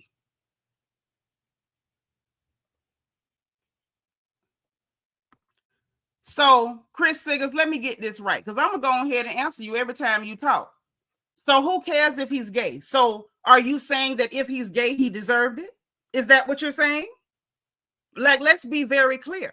Are you saying that if this young man is a homosexual, he deserved unwanted advances, an unequal power dynamic, where he felt like, according to him, his words, not mine, it was either choose your job or crack them cheeks. Make up a story about you not sexual and you going to therapy, or crack them cheeks. So he deserved that if he's gay? Because if he's gay, should he automatically just give it up? Does he not have a right to refuse if he's homosexual? Because last I checked, sexual orientation be damned. You have agency over your own body. You have a right to say no, and you have a right not to be pressured or to be put in a situation where you have to choose between your ability to make money or your willingness to give up agency over your body. That should never be a choice. And I don't care if he is a homosexual.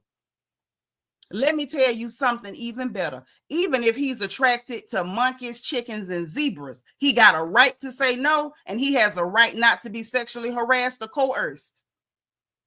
I hope that helps. Talking about if he's straight. What the hell? What does it matter if he ain't? I don't care if he crooked as a roach leg. He did not deserve to be put in that position if he is telling the truth. See, this is how I know this is a sickness in our community. We bringing up irrelevant stuff, straw man arguments, trying to find a way to save pastor. Y'all got to get help. DV say, you so right. I watched the deacon in the church run through 2 generations of young women while the older women said terrible things about the young women. That's what they do. The minute somebody comes forward and makes a case or says that this person is hurting me or has hurt me, the immediate response in our community is to demonize the person who's saying, this is what this person did to me. We gotta stop it. We gotta stop it. Okay, you saying that, oh, Tyler ain't straight. Even if Tyler's gay, Tyler got a right to be gay if he want to be gay. I'm not here to talk about his sexuality, and I could have swore I made that clear. He can be as homosexual as he wants to. This is America in 2025. Who the hell cares about where you get your jollies? And this is coming from somebody who's an actual Christian, not a fake one like y'all good friend Tyler. When you gonna be comfortable to have guilt-free sex? Even say because gay men deal with plenty of sexual assault. Because of their thought process, they're not attracted to every man and don't have to give it up to everybody that want them. And they don't. But we really got to like examine why we're doing this stuff. If somebody shows this cloak of respectability, we run in to defend, especially if they got money.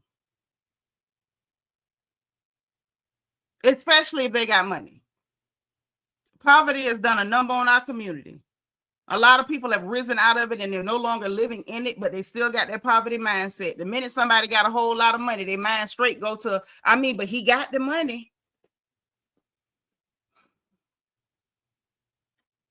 Like literally, it needs to be studied. We need to check it. And I want people to like start to think and consider when you have a thought like that, like stop and ask yourself, why am I thinking that? Why am I making up weird scenarios that nobody's presented to me? If there's a court case, why am I talking about stuff that was never submitted in the court case? The person who's defending themselves is not even saying this. Why am I making up this stuff in my head? We got to start asking ourselves questions. Why am I having that reaction to this person being called out by someone who claims to be a victim? That is all I'm saying. That's all I'm saying. We cannot continue to do this type of stuff. We can't. We raise a crop of young people every year. We got a new crop of young folks coming through. And the example that we have shown is piss poor. It's piss poor. He plays respectability, churchy, and everybody is running in to defend. Okay, I got you. You saying, why would Tyler Perry have that in his phone? Because he was attracted to that man. And I'm not mad at him if you're attracted to the man. The problem is the man is your employee. He is your subordinate. Once he did not return your advances, back off. The boy told you he's not sexual. Oh, I'm going to therapy for it. I got a block in my head. That's why I'm not into sex. Why didn't he leave that boy alone? That's all I'm saying. There you go. That's why and you know what? Flip the script. That's exactly why a lot of companies do have a no fraternizing policy. Because of stuff like this. Power dynamic is real. Perception is reality. If that person is your subordinate, you cannot tell them that they didn't fear that they would lose their job. You can't tell them that. It should not have happened. Period, point blank. So we went through the text messages. I asked the questions I wanted to ask because at this point, my community is starting to embarrass me a little bit, just a smidge. And for 50 Cent to be over there, like Tammy Wynette, stand by yo, man. What the hell you know that we don't? Because you clown everybody else. You got 11 different gay jokes and all type of stuff for everybody else. Now, why is it when it's Tyler and this man said that he was in the bed and he felt somebody touching him on his thigh? What you standing by him for, 50? Why you standing by him? Anything you want to tell us, Curtis? Because I don't trust it.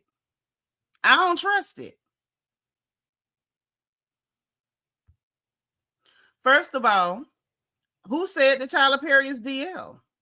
Who said that? That man living his life and up until now, as far as we know, minding his business. Who gonna check his phone? He ain't got no woman. His mama gonna check his phone. That's what I'm saying. The mental gymnastics. And the screenshots came out of Derek's phone. Who told you Tyler kept his copy of the messages? Who told you that? That's what I'm saying. The mental gymnastics. Y'all got to get help. Like literally. Like that little Michael Jordan meme. Get some help. Ms. Nisa say, never mess with a co-worker cause plenty of problems. Yeah, but especially if that person is your subordinate. Especially if that person is your subordinate. Like, simply don't do it. So I asked the questions I wanted to ask. I went through the text messages. I was perfectly prepared for absolutely anybody in our community who cannot help themselves, but to, oh, we got to defend Tyler Perry. They talking about pastor. I was prepared because it's like, if that's what you want to do, it is okay. You talking to somebody who has been, you know, I ain't popping my collar, but I've been debating since before I was legal. We can do it all day because we're going to stick to the facts. And the facts are, this young man filed a lawsuit. He told his story about what happened and how it happened. He gave his rationale for why he did not bluntly reject. The text messages that we went through and saw one by one do somewhat support what he's saying. According to him, there are years of text messages. It is now in the hands of the court. We will find out what's true and what's not, I'm sure, as the court case goes on. Tyler, as far as Tyler Perry goes, do I like him as a person? No, I don't. Y'all know I don't like most people. Very few people I like, and y'all know it. But he will have his day in court. He has every right to defend himself zealously and vigorously. And hopefully he can provide something in the means of evidence to prove that he's not guilty, if he's not guilty. And if he's not, am I still going to think he's a reprehensible character? Yes, I am, because I do believe he's a reprehensible character. However, it is what it is. It literally, here's what it is. It is what it is. Simple as that. Simple as that. So when they go to court, we'll find out what went on, what didn't go on, and we'll leave, you know, it's in the hands of the court. And then we'll go and we'll look at the transcript from the court case and we'll see what was true, what wasn't true, and life will go on. And hopefully, if he can get himself out of this, maybe he'll learn a lesson. Chris said, here's the thing, Nitra, your comments is disrespectful. We are here to give you our thoughts. There's no need for name calling. And that's what I'm talking about. No one is defending him. Okay, so now let me stop you. First of all, I didn't disrespect anyone. I called no one any names in here. I called him reprehensible because that's what we do.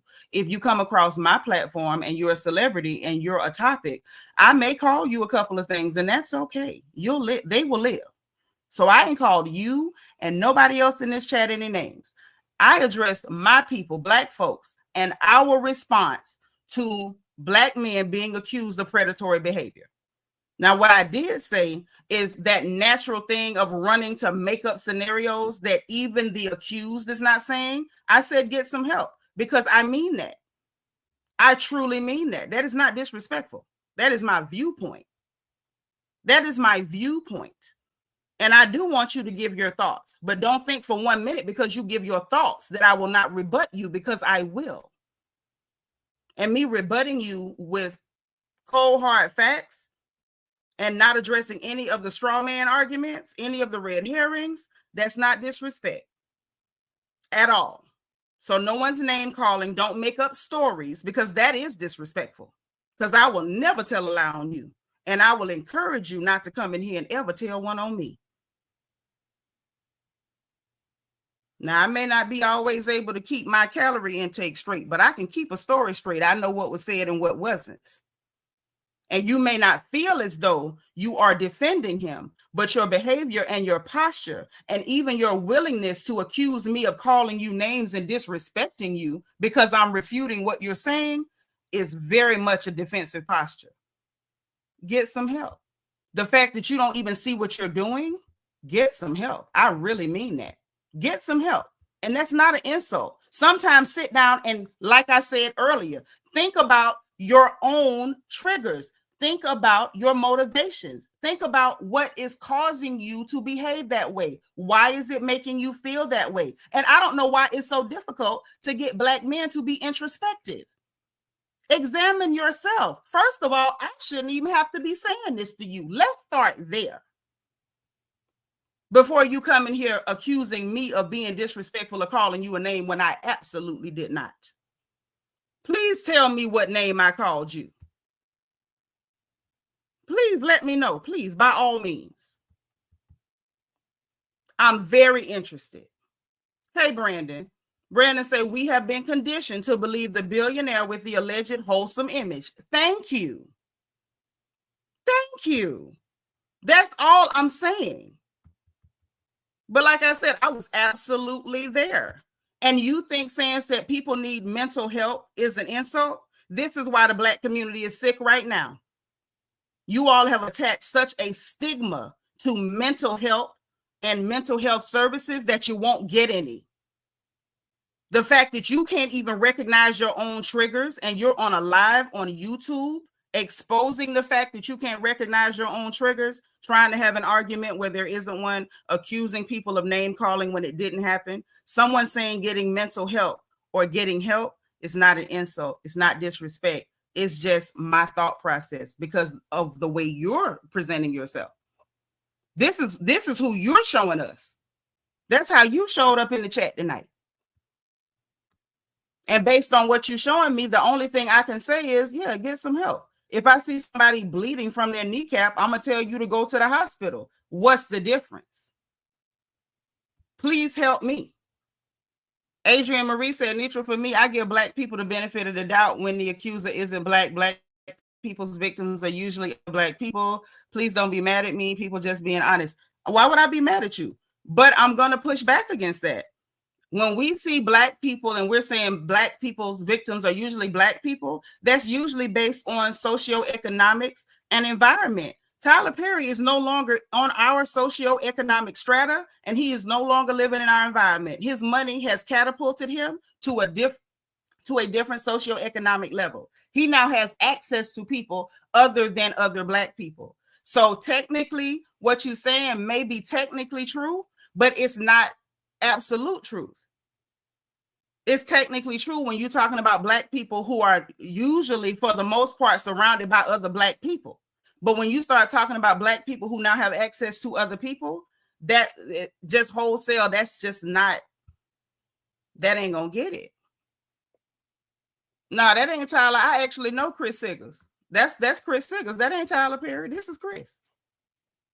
But that's the whole point. You have your opinion and I have mine. But my opinion is not an insult or a name call. And that's my point. I don't mind your opinion, but I do mind being lied on. Because I do my dead level best not to lie on anybody, not even the devil. Your opinion is welcome. Statements that are patently untrue are not. Flip the script, say this case will be all over the news and it'll be bigger than the Diddy case. Absolutely. And I notice a lot of Black outlets are kind of running away from it. The white outlets are not. They are not afraid to tackle it. They have no problem with it. And this is the thing. Let's just say, for the sake of argument, that Jake is some kind of nut job. And let's just pretend that Tyler asking him about guiltless sex and touching thighs and stuff was innocent some way. I don't know how it could be, but let's just say it is. When Black outlets refuse to have open conversation and be honest, good faith conversations about our own people, then we give room for others who have absolutely no care, kinship, or relationship to that person to shape the narrative and tell the story. We're not doing them any favors by refusing to talk about it and thinking if we ignore it, it'll go away. Or if we just, demonize the victim, it'll go away. Or if we make up weird scenarios that nobody ever said, it'll go away. It is never going to go away. If you really care about these celebrities so much, the best thing we can do is have these conversations on our platforms so that we don't allow people who are not a part of our community to shape the narrative. Not being funny, y'all should be real happy for Seanitra and a King of Reeds and people who will sit down and have a responsible conversation about it and not shy away from it because it's the almighty fake Pastor Tyler Perry. Josh says men like Chris think it's disrespectful for women, especially Black women, to even have this conversation to hold Black men accountable. That may be true. That may be true. And I think on some level, some Black men are very aware of their biases. And I think there are some of our brothers who have these biases, but they're not even aware of their biases. That's what I'm saying. Like, our community, needs so much intensive therapy and mental health services, and we ain't gonna get it because there's a stigma to it. You just saw bro try to tell me that saying you need to get some mental help for what you're doing as an insult. So when we have such a stigma in our community that even the mention of getting mental health services is an insult, how we gonna get better? Flip the script, say I think both of them are gross and they need help. They need help and Dixon. We'll see. That's what the court's for. All right, Renee, you got to go to work. All right, sis, we love you. Evie says black men victimize whoever they can. That's right. It's proximity. It ain't about no preference. It's proximity, right? Whoever they can, and people victimize whoever they're around.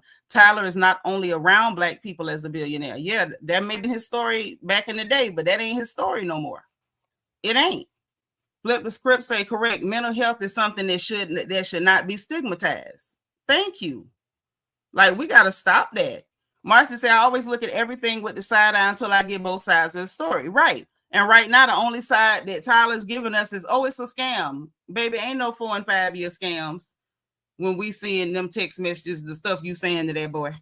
Like, you know what I'm saying? Like, some stuff I'm going to give the common sense. You're not going to give me that. Ms. Dime said, I need more info regarding this case, but it does look suspicious, doesn't it? Doesn't it? It's just unfortunate that in order to have these conversations within our community, it's like pulling teeth. Because you got to first, like, break down that wall of immediate, let's try to give this person an alibi. Brandon said, Tyler has been suspect for years regarding his behavior. It's sad it took a white man to get folks talking. Christian Keys got laughed at. They definitely laughed at Christian Keys, and he never even said a name. Yeah, we good. I love you. Trust me, Chris. I love you. But that don't change nothing I said. That's the one thing about me. This little girl right here is my firstborn, and she can tell you. Me loving you is not going to stop me from telling you the truth any day of the week. My love is no protection, because if you in the right, then I will fight a dead tree stump about you. But if you in the wrong, we gonna call it right down the middle, and I'm never gonna sugarcoat it. All my truth is diabetic friendly. Ain't none of my truth gonna run your sugar up, because I'm not sugarcoating nothing. Okay? Yeah, he can have a type. He can. Hey, J Money, what's up? I'm glad you made it.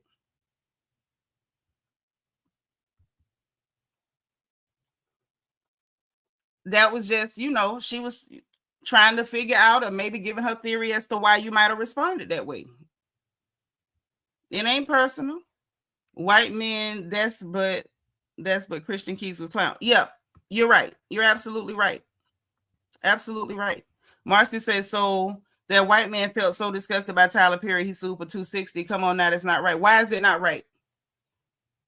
Explain to me why it wouldn't be right. Should there be a limit to what you do to somebody who did something that you feel was grievously wrong? Is there a limit? What's the limit? I'm serious, Marcy. What's the limit? It's not about being so disgusted by Tyler Perry. It's being victimized. It's being put in a position of being vulnerable, being helpless, pressured, harassed, coerced. What's the limit? What is the limit? Should the limit be based on the wealth of the person so that the punishment is punitive enough that it makes a difference? Or should it be like some arbitrary number that we pluck from the sky, that if someone does something that's heinous, like, I mean, it's bad, but, let's not take their money. Like, that's unheard of. Like, what are we saying? What's the limit? I ain't being funny. I'm asking. What is the limit for a predator? What should you ask for? When does it stop? When does it stop? Are we saying that don't ask any more from him than maybe Joe Schmo who makes like $55,000 a year? Should the ask be the same for both? I think that's a fair question. I'm interested. Evie said, I understand standing with skin folks, but these texts are very poignant, and I understand how you feel. Yeah, that's how I'm with you when you're right. I'm going to always leave the door open for more information and more evidence to come in. And then if it's wrong, defend yourself. But if you cannot defend it, hey, when in Rome, if you cannot defend it, I can't help you.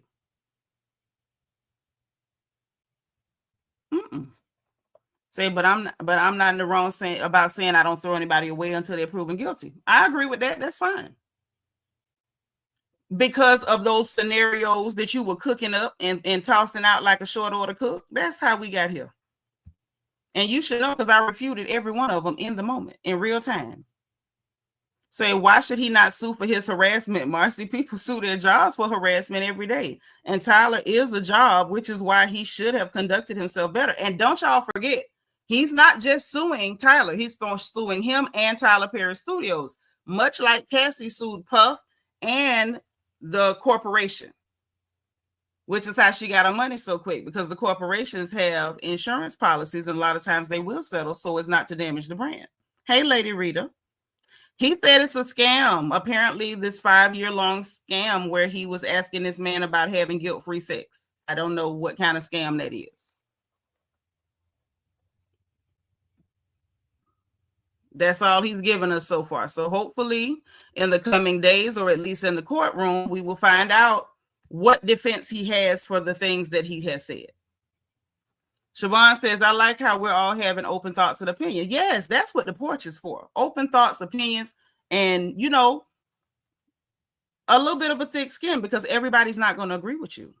But just, you know, any thought that you have, be prepared to defend it.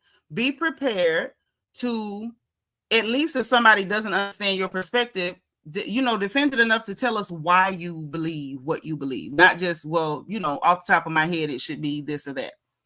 Yeah, I don't think harassment has the money limit either. I think it's definitely based on who you're suing. And he's suing Tyler Perry, for crying out loud, who has at least $1 billion or so, and a studio. So I don't know. Marcy said the 60 million is throwing me off. Cassie only sued for 30 million, but 260. I mean, okay, draw the line for me. How does Cassie equate to this man? Like, why not? How do I want to ask this? Draw the parallel for me. Who said Cassie only had to sue for 30 million? Does that make her a more virtuous person because she only asked for 30 million?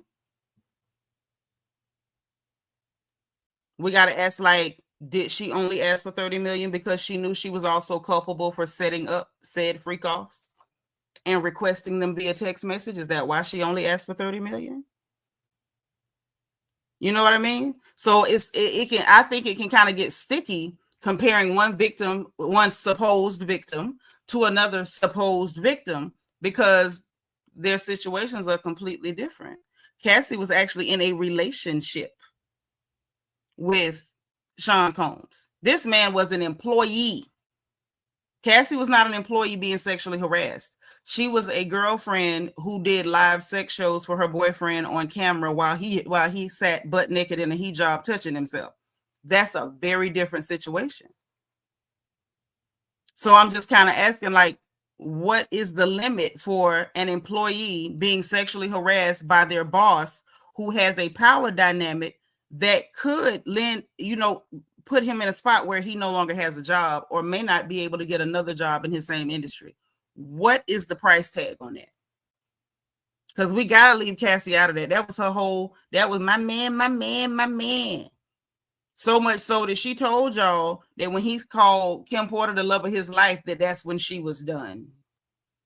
So I just want to know, like, what do you sue for trauma? Like, what's the price tag on trauma? That's all I'm asking. Brandon said the fact that he kept them texts from 2017 and 2025, I'm sorry, he's not lying based off that alone. Thank you. He's not, because we're seeing stuff. And the fact that it's years of them, there's no way around that. There's no way around it. And the fact that Tyler Perry was comfortable enough to have these conversations where we could see the dynamic play out in these text messages, I feel like you don't get that comfortable your first time. And this is me guessing. This is no proof, no evidence. This is just me thinking on my own.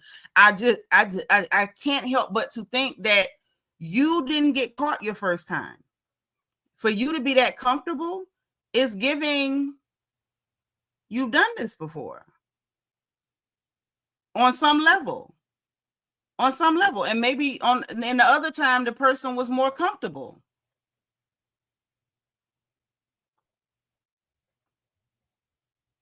Lulu saying the lawsuit filed, a lawyer alleges this is a pattern with Tyler, and when rebuffed, he unalived. I ain't seen that now. I ain't seen that, Lulu. I don't know about that one, sis. I don't know about that one.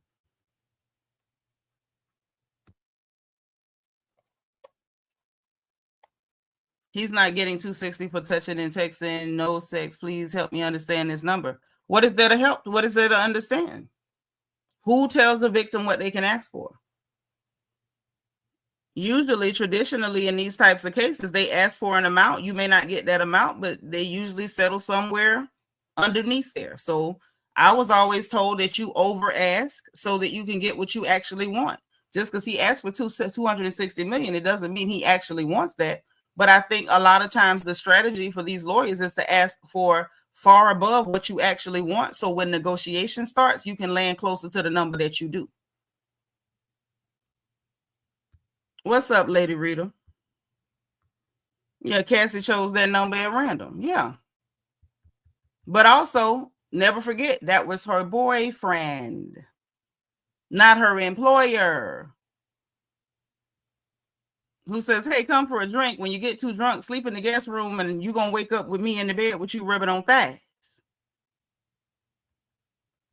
I can't put nobody nowhere. But I'm going to report on it, and I'm not going to shy away from reporting on it because, you know, Black folks get emotional when you start telling the truth about their idols, no matter how ridiculous it is. I'm never going to do it. Hey, I'm that girl. What's up? So, yeah.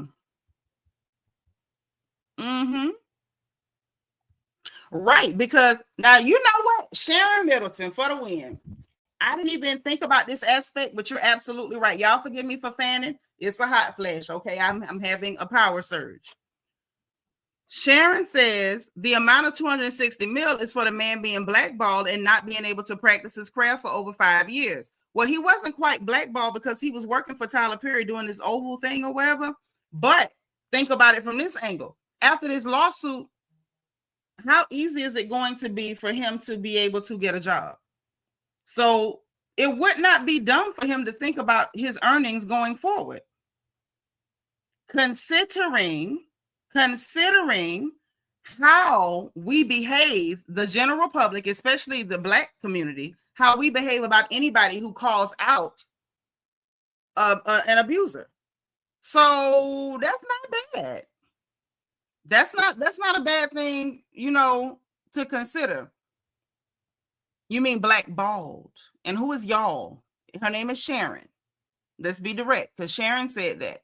And high mental abilities. Thank you so much for the cash app, sis. Let me send a heart back. Thank you. Love you for that. Y'all tell high mental abilities thank you in the chat. Thank you, sis. But yeah, so Sharon said that because she thought he was being blackballed. That's what she thought. She didn't have it right. But that's a valid point when you think about going forward, what could happen from this. It's always backlash when you call out an abuser. Okay, Evie said, where did he work after he left the Oval? Well, when did he leave the Oval? Let's pull up that article and see when he left the Oval, because y'all know I don't watch the Oval. I don't watch nothing with Tyler Perry because y'all know I cannot stand him. Okay. So he quit the Oval last year. So I don't know in the last year where he worked, but you know, actors don't always work every month or every year. You know what I'm saying? Like, actor can go a couple years and not get a gig or something like that can happen. So I'm not going to say he was blackballed. Hey, sweet beloved. Thank you for being 97. Right. And we know Tyler Perry is dirty. We sat there and listened to that recording that Monique had with him admitting to what he did to her and then saying he was going to apologize and never doing it. So I don't put it past them. And here's the thing, Brandon. He sued the actual corporation. So those corporations have insurance policies. We don't know what's going to happen. We literally have to wait and watch. But my thing is we should not, as a community, and definitely Black content creators, Black media personalities, do not need to run from or hide from these conversations. They need to be had. They need to be had. And we don't need to be afraid to have them for fear of, reprisal. I don't think that's something we should do. Okay. Oh, unalive their character. I thought you meant unalive them for real. I was like, y'all, listen, I'm old and I'm having a hot flash. I ain't know. I'm like, I don't know about that, because I'm like, wait, we taking people off the planet, but he would bump their careers off. Okay, yeah. So he didn't want his character. Ooh, baby, these hormones are real. So y'all saying he didn't want his character to get bumped off on the show, and then he would have been without a job. Okay. Well, no, the water got muddied when they became boyfriend and girlfriend, and they was on red carpets and stuff, and at parties and stuff.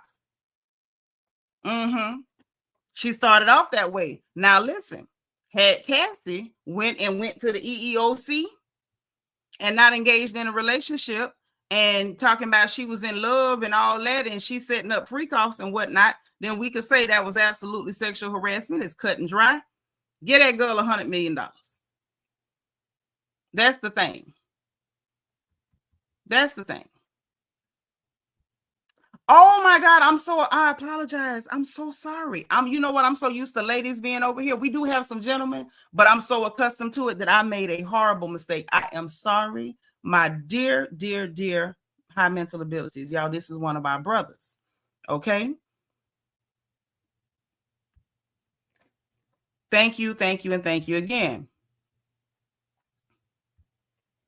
Okay, so giving the overactor a side eye for suing for $260. I mean, you can give it to him, and let's see if he get how much money he get. Because, like I said, they over ask, so they can land at the number they want. Human Nature saying yes, people have the nerve to get mad at Monique for recording the call. Had she not, his fans would have lied. They would have said she lied. They would have attacked her. They'd have made up all these weird scenarios where she's wrong. So I was glad that she recorded him with his lying self.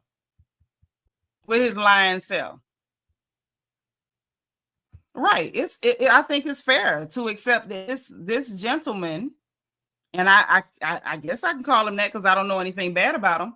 It's fair to, believe and take his word that he could well have feared for his career by bluntly, outrightly, just refusing this man. To me, that's just not far-fetched. It's not. Thank you so much. You're so kind and forgiving. Thank you for forgiving an old woman. So look, y'all. Yep, Monique somewhere sipping tea because she been telling y'all this Negro is a monster.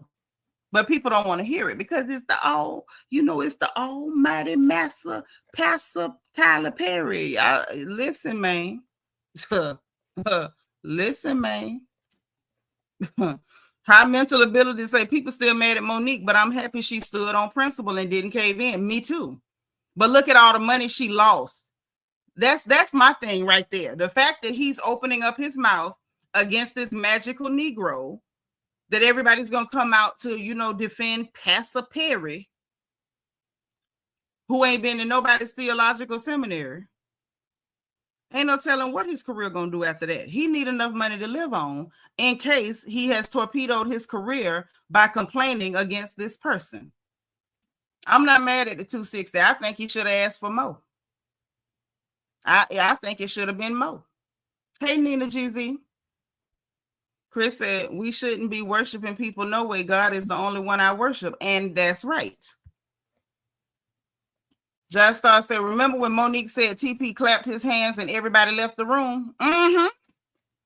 Listen, remember when we just read them text messages and he told Lil Derek, watch how people act around me when we get to work. He power tripping. He get off on the fact that people have to run from him because they say he come in with such a terrible attitude. Yeah, he might get the whole kit and caboodle. He might, you never know.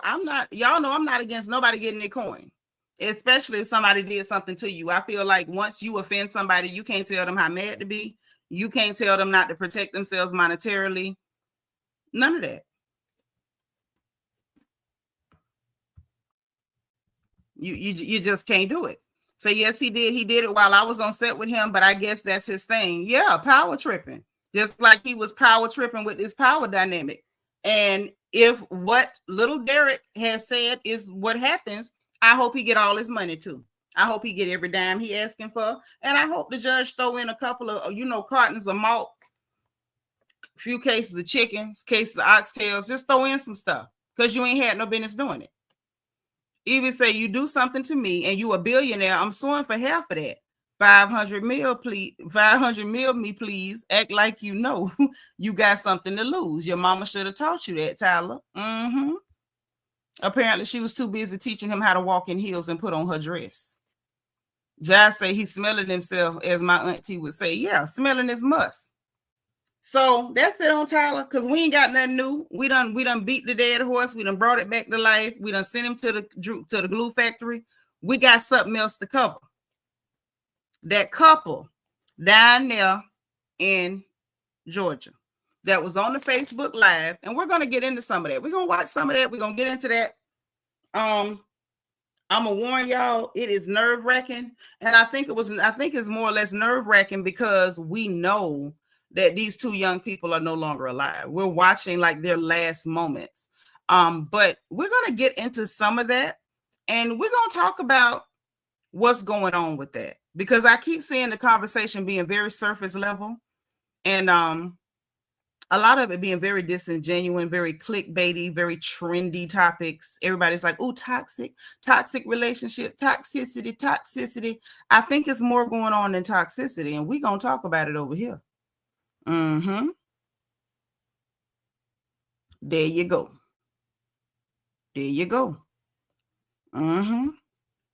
But yeah, that Facebook Live Human Nature says the Facebook Live gave me anxiety because we were watching it knowing the tragic end result. Right. And it was so many moments during that live where honestly, y'all, I felt out and out uncomfortable. Like real talk. I felt really, really uncomfortable because I kept feeling like, is it going to happen now? Is it going to happen now? Or what about now? Lulu's little girl, thank you for the message on Discord. Sis, I just can't go through it right now. I'm putting a heart on it, and I'm going to read it as soon as I get off from live. I promise you. Thank you. It was very, man, it was triggering. It was anxiety. It was nerve-wracking. And we're going to take a look at it. We're going to take a look at some of this. I don't know how much we're going to get through. We're going to do as much as we can. But there's one point in particular that we definitely got to at least get up to, because we're not going to file this under the surface level trendy talking point of toxicity. My foot. There's some real stuff going on here, and I think this is one of those times where Black folks, we got to have a talk. Number one, the whole social media culture, everything, you take it straight to social media. All your private business straight to social media, everything, social media. Listen, that is not the move.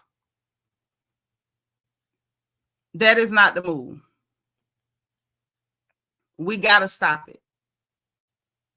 Like, we legit have to stop that. We cannot continue that. Everything don't need to be on Facebook.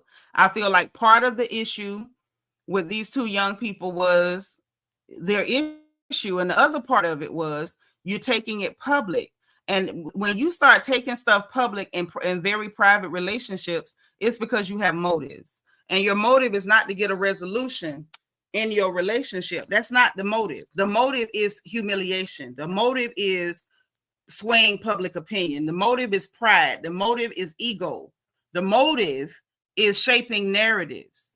And when those are your motives, and this is an interpersonal or romantic relationship, and you're going straight to social media, you've already lost. At that point, cut your losses and leave it alone. The minute you feel the need to go to social media to tell your story, right, validation from strangers, proving points, the minute you feel the need to do that, end whatever it is. And I mean whatever it is. I don't care if it's a parent, a kid, a sibling, a cousin, a husband, your fifth cousin twice removed, your little kid, your friend since preschool that you played in the sandbox with. The minute you get to the point where you feel compelled that you need to go to social media to prove your point or to shape a narrative or to get validation or to humiliate the other person because you feel hurt and you're not dealing with the hurt well, so your mind is trying to tell you do whatever you can to get back at them, leave that person alone because it's not going to go anywhere good. And so we're going to get into this. Let me go ahead and pull this up, and we're going to do as much of it as we can because hold on, because what these two young people had going on is it's sad. Is it toxic? Yes, but toxicity was not their problem. I'm gonna go out on a limb and say that was not really their actual problem. It wasn't. It just wasn't. Hold on one second.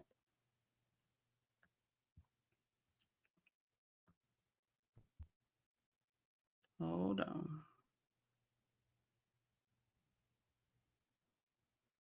I grabbed the wrong one. This is the one I wanted to grab right here.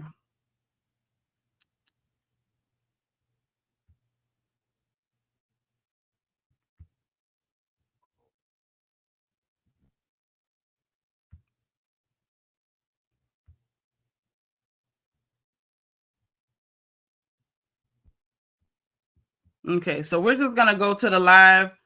Just to give y'all a backstory on these two young folks. They're married. Looks like one of them was in jail. They're no longer in jail. They are now on live stream on Facebook. They're arguing back and forth. They've been cheating on each other. Very bad situation. They appear to not want to leave each other alone. What they appear to have not wanted to leave each other alone. We got to be past tense, and that in itself is disturbing, but it's the truth. And yet they definitely, both of them seemed to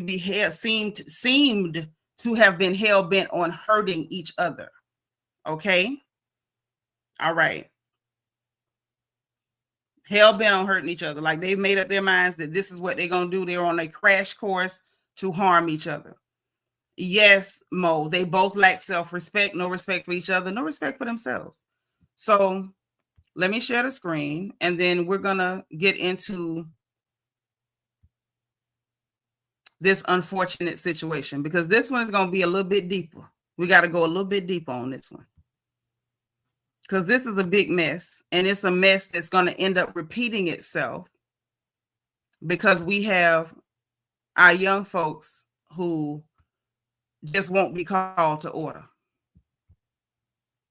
Hey, Chef Blondie. All right, let me make it as big as I can. If something happens and like it crashes, don't run nowhere. We'll come back if it crashes or something, because y'all know Chrome has crashed on me twice today as it is, and probably because I'm talking about stuff they want me to shut up about. But it ain't stopping nothing. So if it crashes, we'll come on back. Okay. All right. Yep. Playing chicken, trauma bonding. Yep. All of that stuff. So listen, y'all, turn your sound up. And let's just get into this thing. And like I said, we'll watch as much of it as we can. Okay, I promise you that we'll do as much as we can. Managed to get shared over 6,000 times at the beat her. She said I beat her for 3 hours straight. I can't recall. Hold on. I had exposed. So look. Queen, what the hell you talking about? Boy.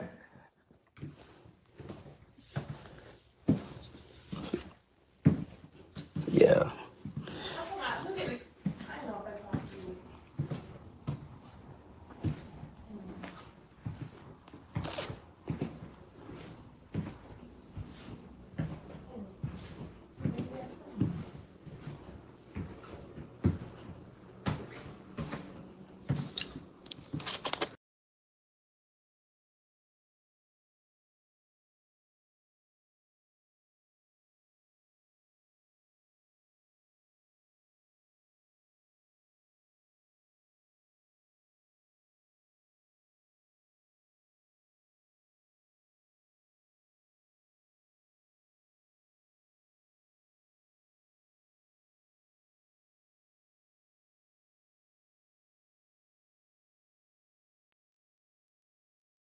Okay.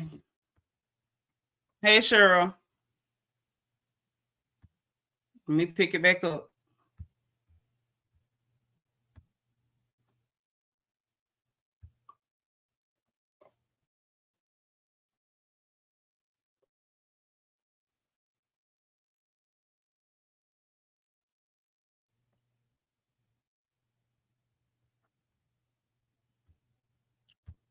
Okay, I think there's a commercial, so let's let it get through that.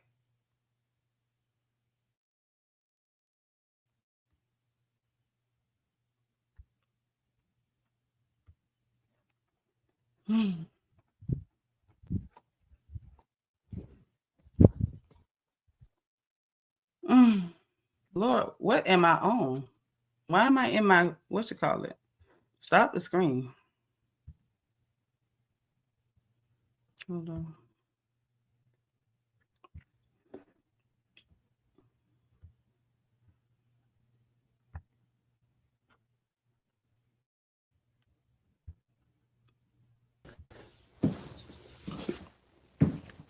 Yeah.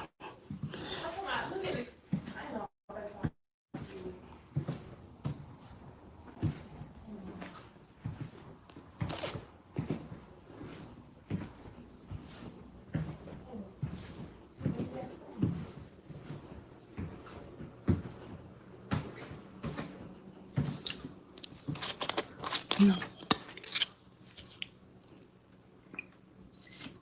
See, he already drinking that liquor straight out the bottle and pacing the floor like a mad person.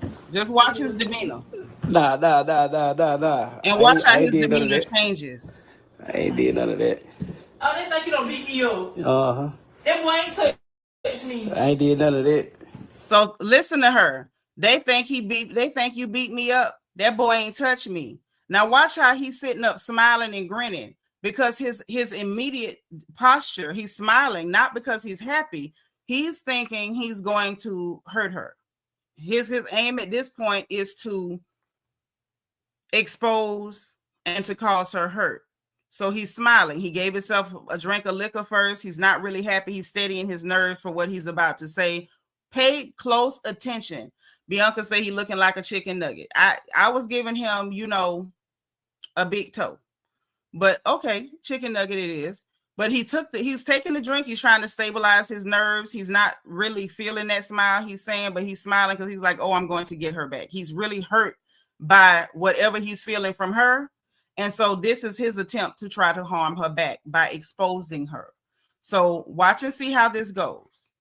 I want y'all to pay attention. I will be stopping all the way through here and there. So in advance, I apologize. I'm going to let it go as much as I can without stopping though, for real. Still camping for y'all. I just like you said you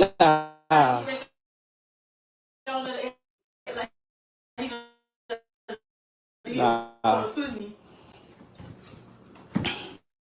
I catch a guy there talking to him. So, I immediately lost it. Beat her. She said I beat her for 3 hours straight. I can't recall.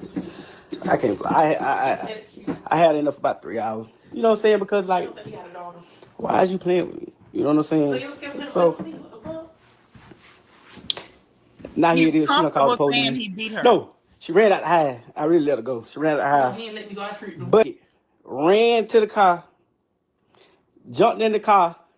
I fucked around, left the keys in the car, went to the police station, butt ass naked. But booty ass naked. So boom, I get another car and go down there. You know what I'm saying? So boom, I get down there. She sitting there, goddamn, at the red light.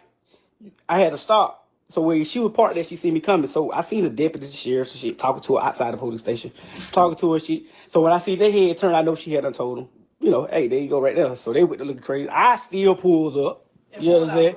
I still pulls up. He asking me what the fuck going on, just that, the third. I told him, like, we had the altercation, the fight, whatever it may be, and she done ran to y'all. You know what I'm saying? So he telling me, oh, can you pull over there in the parking lot so we can talk about this and get it together? What time it is? Skirt. He said that shit cute. Straight to Wayne County, straight to Jessup, because she think it's a game, but when you sit here for one, when you playing with a nigga that's beneath me, or even if the nigga had more than me, you know what I'm saying? You go back to my hometown, I'm about to go back and goddamn, oh, tit for tat. Oh, I'm gonna get my lip back. You know what I'm saying? So I blame any man would. You know what I'm saying? So yeah, that's what happened. Boom. So now let's stop him.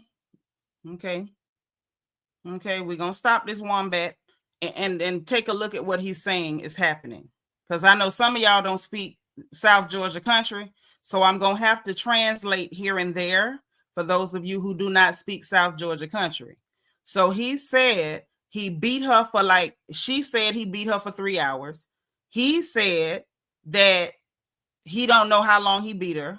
He claimed he let her go. She said she tricked him. She yelled him in the background and said she tricked him and had to run away naked and get in the car.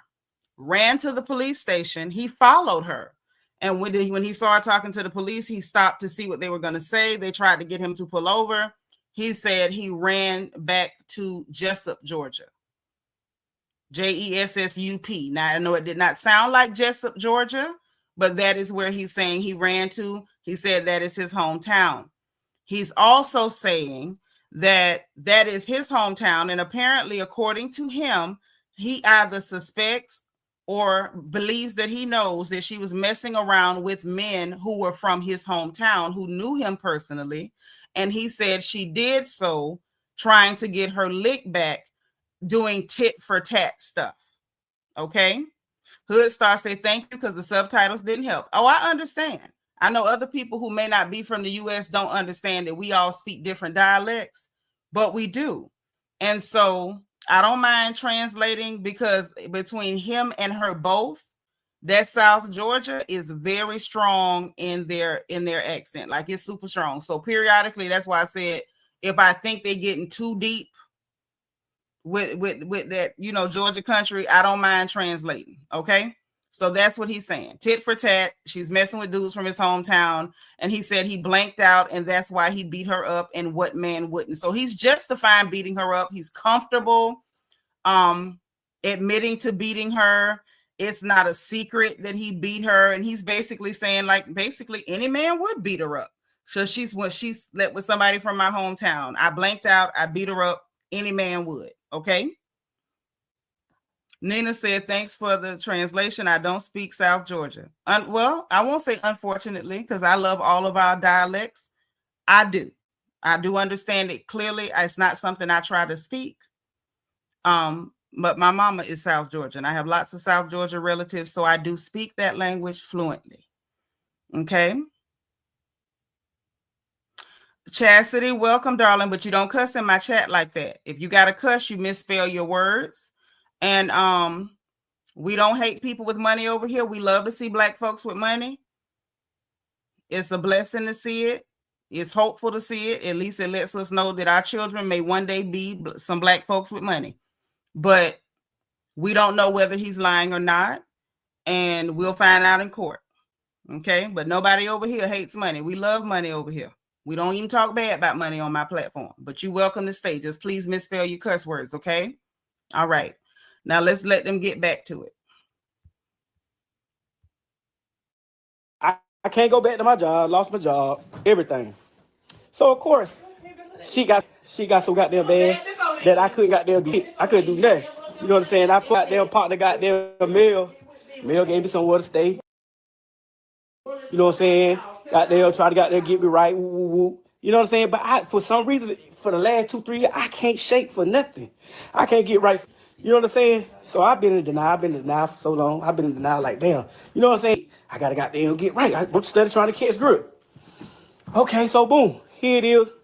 All this happening. The U.S. Marshals looking for me. All this shit here because her mama done called the folks. My probation officer and had them folks goddamn thinking I done beat her where she can't walk, see, and all like she damn dead. My probation officer telling me this. So here it is. Here it is. They telling me. That's why they had the marshals at me, because I'm already a violent offender. So they had the marshals after me, you know what I'm saying? So they never, you know, they ain't never catch me or whatever. Boom. She go back up there months later, you know what I'm saying? We don't calm down, you know what I'm saying? At the end of the day, she's my wife. You know what I'm saying? I come back, we try to work it out. So here it is, when I come back, We sitting in here in the same area right here. I'm sitting right here cooking as usual. What? She sit right here, yeah. You sit right here. Snow come, her friend Snow come in at the time. Oh, hell, you finna talk about corn. And she got them. Hold on, we got to break it again so I can tell y'all what's going on. So what he had said was, in this situation, he said after this altercation where he beat her up and she had to run out naked, that he lost his job. Now, the way he said it, it's almost like he's blaming her because he lost his job. Son, you lost your job because you beat up a woman and she had to run away from you butt naked to the police. And you were already on probation. You were already on paper. That's how you lost your job. We also find out in this stretch that he is already a violent offender, and they were looking for him and he was not found. Somebody let him stay with him for a little while, and she eventually went back to the police to drop charges. And he's like, well, you know, because that's my wife. Like, it's the most normal thing in the world for a woman to be beaten until she had to run out of the house butt naked and then forgive him and then go back to this awful living arrangement. Okay. So now he's about to tell us about her friend who goes by the moniker Snow, who comes by the house. And you're going to hear him explain a situation where one of the guys from his hometown was supposedly reaching out to his wife, Georia, to get in touch with her friend Snow. And he doesn't believe that that's the reason. He's very adamant that the guy really wanted to be with his wife. Okay, that's what he's saying. So let's hear the thing about them and Snow. And then I'm going to try to get to the part that I think really caused the problem.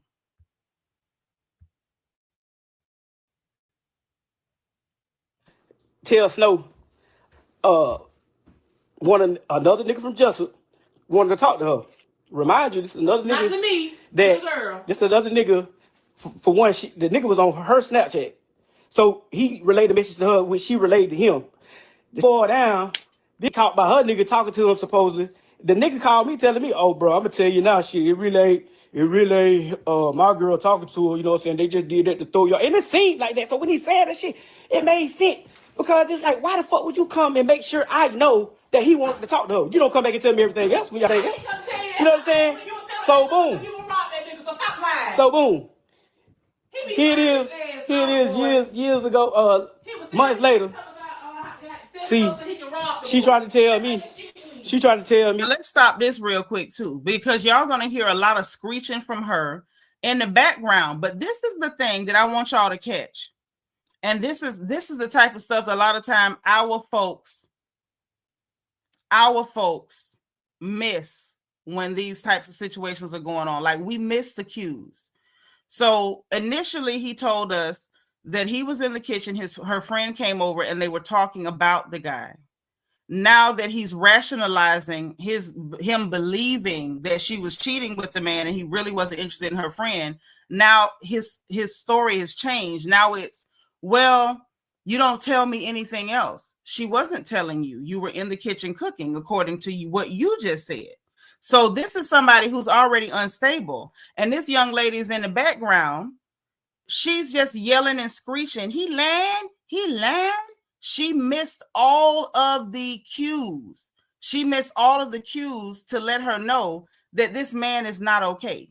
He's not in a stable mindset. He's telling what happened out of his own mouth and then like 2 seconds later telling a different story. And she's hung up on he lying through his teeth. He just lying his butt off.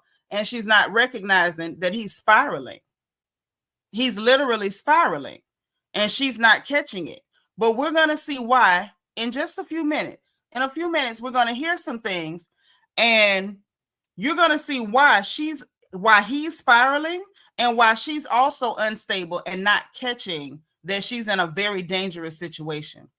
Hoodstar says she was just listening to respond. Exactly. She's listening to respond and to argue, not just respond. She's very argumentative throughout this whole thing. Even when he's doing his fake calm because he's trying to expose her, she starts off immediately very argumentative, very loud, very antagonistic. So let's just get into it because these are two unstable people. He's absolutely unstable, but so is she.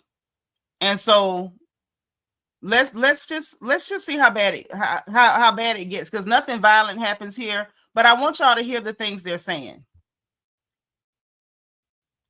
Oh, she ain't talking to her. So boom, I get locked up. So I get locked up again because when I come home from my probation, still trying to violate me. But she had really got the charges dropped, so I never got fingerprinted. That's how I got out. They ain't charged me or nothing. So probation had me in there for like a week. You know what I'm saying? Trying to get this right. So they finally get the shit dropped. I get out. When I get out, we got security. We got cameras. I'm gonna show y'all the camera. We got cameras around the house. So before I came to Japan, I used to think that, okay, sir, we don't care nothing about you in Japan. She on the phone with a nigga. I can hear her because she had it on speakerphone. Nigga talking about, oh, I want to get drunk. Da da da da. Here it is. She asked this nigga, oh, so which car you want? Like she flexing. Oh, which car you want me to drive? You want me to drive the Challenger? You know what I'm saying? All that catering to a nigga. You know what I'm saying? So I hear all this shit. So I ask her, I'm fresh out too. First day out. So I asked about it. Oh, that was my friend. I can't have friends. Any of y'all that's on here that know, if y'all comment, say anything, any of that shit, she got to do the most. So we on the same time. So you just can't take what you did. So here it is, boom. And so you hear him talking about she's out there doing the most, and she's saying you was out there with them hoes. You just can't take what you dish. No, he cannot take what he dishes. Most men cannot. So I just want y'all to see the level of dysfunction we got here. We got two people who are not really interested in a relationship, committed or otherwise, with each other, but they still were hell-bent on staying together and being combative and fighting and torturing each other. I get out. I asked her about it. She telling me, oh, that's my friend. I can't have friends. Can I have friends? Oh, you easy. I don't, but you don't. Multiple niggas. Here it is. She talking about it. Here it is. She talking about it years ago. I'm in prison, so of course I ain't gonna know. You gonna tell me now? So here it is. Boom. You gonna tell me? Oh shit. I did this. I fucked him. I did this. I did all that. But remind you, now I ain't just a nigga calling her. Oh, I did this. I did that. In the beginning, when I went in, I went broke because I got to give me a lawyer. All that shit there, and I was fresh out. I went back to prison in 2 weeks. You know what I'm saying? So now he's talking about his stay in prison. See, more dysfunction. He's talking about his stay in prison, and put a pin in this. I went broke because I had to get a lawyer and all of that. So whatever money he had when he went to prison, he had no money because he spent the remaining money that he had on lawyers. So according to him, his words, he went broke because he had to pay for a lawyer. Lawyers ain't cheap. Okay, he'd have did better just cop a plea and go on in there because you went anyway. But either way, neither here nor there. And we're going to find out later that he had gotten a settlement for $100,000, which they used that money to get the place they're staying in. And I'm sure to buy them cheap goals is in his mouth, pay for some tattoos, hood stuff, buy some televisions. I don't know why people in the hood love televisions, but that's how that be going. And then he spent the rest on a lawyer, went to prison, had nothing. And according to him, she was telling him about the men that she was copulating with while he was locked up. Okay? Because we're going to skip in a little bit. But yeah, he said he had a lawsuit. That's going to come up later. That's how he got the television and not the television, Jesus. That's how they got that trailer they're living in and the land they're on and all of that. So let's just go a little bit, and then I'm going to try to find where we need to be. Here it is now. Months later, I done came into a goddamn a settlement. Months later, while I'm in prison in December. That next year. My bad. He said he got the settlement while he was in prison. So I guess whatever money he had beforehand, I called it wrong, y'all. Whatever money he had beforehand, he used all that and went broke before he got locked up. And then a settlement came through while he was in prison for $100,000. Okay. So boom, now here it is. You know, I'm straight now. I'm feeling like she riding. I'm taking care of, looking out for her, giving her money. You know what I'm saying? I ain't talking about a little bit. I had like 100 racks in my account, and she had access to all of it. You know, okay, if it was more than that, oh, okay. So what? So she had access to all that. Boom. So here it is. She coming around. We're in prison. I'm in prison. I'm in the halfway house. Only thing gonna save out, because you know that prison got the relationship you here. Only way we gonna fix this, only way you get married. Here my dumb ass go. You feel me? All right, here it is. I done married her. Boom. I done married her ass. I come home. So they were already toxic and dysfunctional. And their solution to their toxicity and their dysfunction was to get married. Getting married was not going to fix this. This only made it worse. It only makes it worse. It only makes it worse. Like, in all honesty, we got to, hold on. Hold on. Let me check my chat real quick. Oh, Chastity finna be on TV? When you get on TV, shout us out. Okay. I didn't know that. But yeah, so they decide to get married. He gets out of prison and the situation gets worse. So I'm going to give y'all the short because we're going to try to skip through some of this. So what he's going to end up telling us, he gets out of prison. He thinks that she's faithful now that they're married. He alleges that she was not. She says she ain't slept with nobody since they've been married. They're going to go back and forth. He's going to blast that she has herpes. He's going to say, you know, she has it. And she's like, well, if I got it, you put your mouth on it. Like a whole bunch of vulgar stuff. We're going to get past that. Okay. Because it's a lot. So I think that was his like red button. If we can steal something from Aubrey, you know, he's stolen so much from us. That was I think his red button. And it didn't stick. And then she started to tell more stuff on him than he was comfortable with. Well, I hope you end up on TV. If you choose to be on TV, what you gonna do, Broadway or what we got? We got a TV star. Listen, stay around if you finna be on TV. Stay around anyway, but if you finna be on TV, stay around. Okay? Tell them you know us, please. But let me see if we can skip through some of this because some of this gets real vulgar. Wait a minute, what's going on in my chat? What is going on in my chat? Because Bianca don't normally have to do that. So let me housekeeping anybody who's new. Okay, let's respect our moderators. If they ask you something nicely, please make sure that we do that. Let's not be argumentative with each other. We drag celebrities and people we gossiping about. We don't bicker with each other in my chat. Let's not do it. Okay. All right. Oh, okay. So Chastity is not here to have a good time. She's here to argue about Tyler Perry. He's the one, honey. Don't hate. Y'all get on my nerves so bad. He helped these people and this people like y'all who bash him. Oh, my Lord. Yeah, you might be on the wrong channel, sugar. Because we don't deify any of these Negroes. Yeah, honestly, you're right, Peanut. Yeah, go on and boot her. Go on and boot her. Because we have normal conversations over here. We don't do unhinged emotional vomit in my chat. Like if you cool, you can stay. Okay? Yeah, maybe she's behind on it and doesn't realize it. Because I'm like, girl, we moved on to something else. And you are here screeching and acting ignorant. And I'm not sure why you think that's okay. So yeah, go on and get her up out of here. All right. So let me see if we can get past some of this, because then he talks about the herpetical infections of it all. And then we're going to get into some other things. So let's see where we are. All right.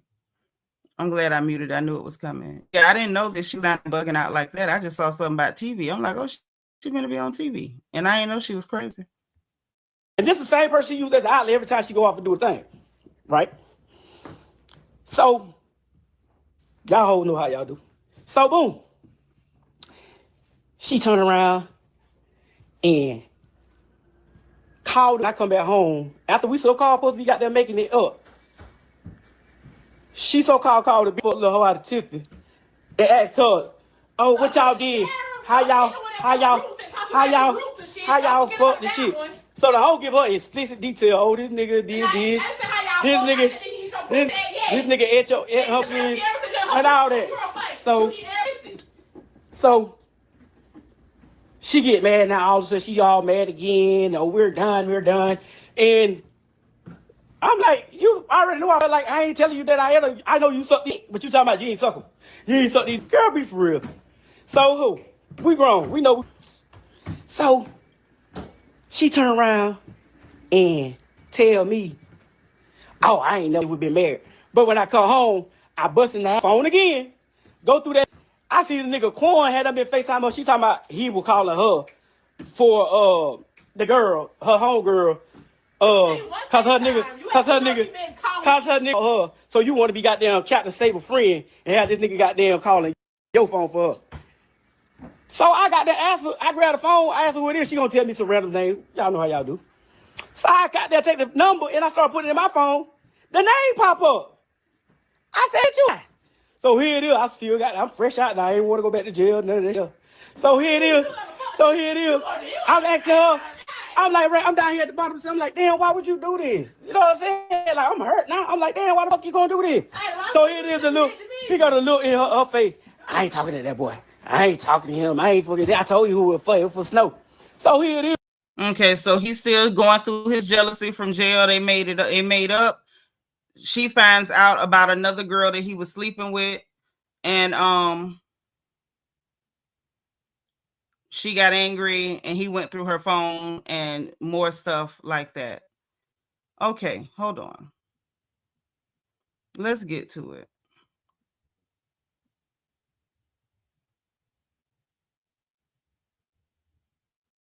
We're gonna get past all this bickering and arguing because he was in the midst of all of this was him trying to expose her. This was all about him trying to expose her and her going to Carolina to meet another man and going horseback riding. Hold on.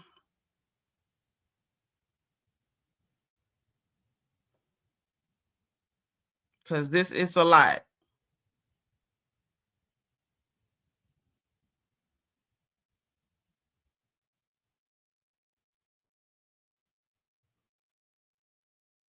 You know what I'm saying? Gonna go up. You feel me? So get what? Shit, it's only up from here. You feel me? It's only up from here. Then the big get mad. Big get goddamn mad. Listen to her. Y'all hear that demon? She get mad. She don't like that. She don't like that. She don't like that. She don't like that. She don't like that. She don't like that. One thing about it, two things for sure. Whatever I pray, whatever I pray. One thing about it, I ain't never got to play with this. Her family trying to goddamn overtalk me like they're gonna make me get off line because I'm telling you. So now what's going on here? I'm gonna run it back a little bit because I know they're doing a lot of yelling, and y'all may not be able to. You know what? Y'all may not be able to pick apart what's being said, but I'm gonna run that back one more time because I want y'all to catch something. In the middle of him trying to tell on her, she mentioned about him doing witchcraft and stuff. At one point, she mentioned it and he was like, so, and kept talking. This time, he's like, oh, your family was doing witchcraft. So now we getting down to the bottom of what's really going on. That's why I said this ain't just pure toxicity. I want y'all to hear for yourselves what's going on. And I feel like we need to have this conversation because right now it's getting so popular for everybody to want to dibble and dabble in witchcraft and stuff. Y'all need to know what can really happen. This can really happen. This ain't no game. This ain't no after school special. What you're seeing is exactly what it can look like. So I'm going to let them say it again. And I want y'all to try to listen through all that South Georgia. But they're about to tell you what time it is. You know what? You know what? For sure. You already know it. You already know that. So Here it is. Tell you broke, you need Here it is. Got a job. I got a good job. I got a good job. Talking about. I got a good job. So ever since the reverse started coming through for me, shit, I got a nice little job. I'm making almost $22 an hour. Listen, ever since the reversal started coming through. So both of them is in there to call themselves working roots. Both of them trying to work roots now. Hold on. After 90 days, you know what I'm saying, gonna go up. You feel me? So get what? Shit, it's only up from here. You feel me? It's only up from here. Then the big get mad. Big get goddamn mad. Listen to her. Y'all hear that demon? She get mad. She don't like that. She don't like that. She don't like that. She don't like that. She don't like that. She don't like that. Tell them how you went and grabbed something out the toilet. I guess maybe her pad or something, because you trying to work that witchcraft ish. So listen, they both over there playing in roots. One thing about it, two things for sure. Whatever I pray, one thing about it, I ain't never got to play with this. Her family trying to goddamn overtalk me, like they're gonna make me get off the line, cause I'm telling you, like I get on your life. No, I'm not their friend. No, you don't need to be there. Well, I ain't none of your people friend when you be making all those damn posts talking about me, and then be trying to goddamn downplay, make me seem like, oh, this nigga don't do this, nigga don't. No, I can't do anything about it. She know what's going on. Okay, I ain't. So here it is now. She talking about she want me goddamn to get. It actually hydrates us on a cellular level. Girl, shut up.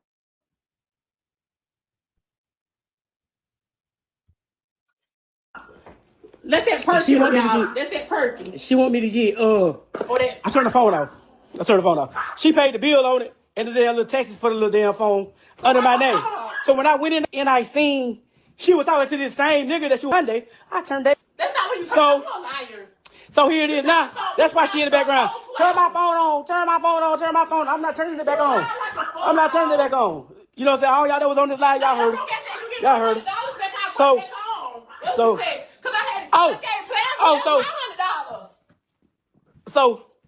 when the folk goddamn told me about what was going on, you don't think somebody goddamn that really goddamn like, damn, what's going on? I really be concerned, really trying to help you and trying to goddamn fight with you. Oh, you say here it is, she got mad at me last night to call me. But the same shit she cried about, she do to me. So that's your damn excuse. And then you want to make this what company the house came from? I don't know. What is that? Yeah, what company that house came from? So it's Destiny. It's Destiny. So thank you here it is. Telling me I have enough house. So here it is. So she telling me, oh, well you we getting a divorce. Oh, you gonna pay me $600? We gonna pay. So we ain't gonna go too much into this. The main thing that I wanted y'all to get from this is what's going on. Now, let me end this because you know they starting to work my nerves between her screaming and him stuttering and spiraling. It's I can't take too much more. Wait, Chris Sigger, she went to your DM? Oh yeah, she need help. She need help. That baby need help. But listen, so let me tell y'all what else happened and what they're saying was the catalyst for him eventually, you know, doing what he did, which is so unfortunate. The part that tipped him over when in Rome was when he told her, look, you get on the live, because I think he got tired of her screaming in his ear and he left the room. At that point, when he left that room when in Rome, I'm thinking, is he going to get the weapon now? Is this when it goes wrong? But he didn't, but he got quiet. And I'm like, she didn't realize there was a big change in his demeanor. She started, when she got on there, I'm going to tell my side, but she started telling not only about his hoeing around and stuff, she started letting it be known, like, you lying about saying I'm cheating with these dudes. Your issue was you was trying to set up your friend. You was saying you was going to rob your friend. The friend, remember he said he put the name in his phone and the name was out. He put the number in the phone and the name already popped up. Well, apparently what she did was let it be known. You wasn't having a problem with this dude because you thought I was sleeping with him. Your issue was that you was planning to rob him. And then she told about another so-called friend of his that he was planning to set up and rob too. And when she was about to mention the other one, she said, oh, I really got some tea. And he was like, oh, you'll die by that.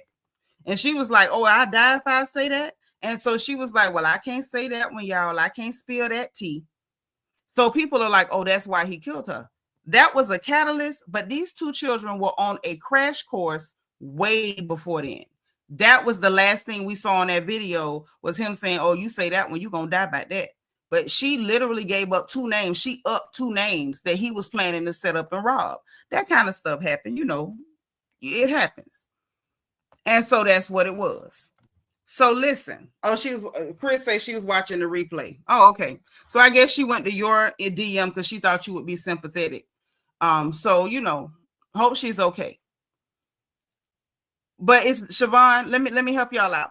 It's not that she didn't take him serious.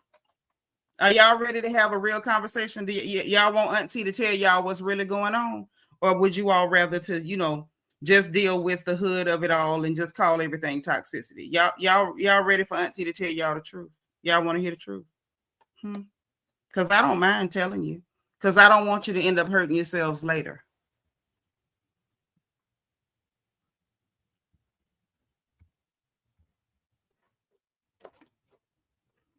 Y'all tell me if you really want to know what's going on. It's not just that she didn't take him serious.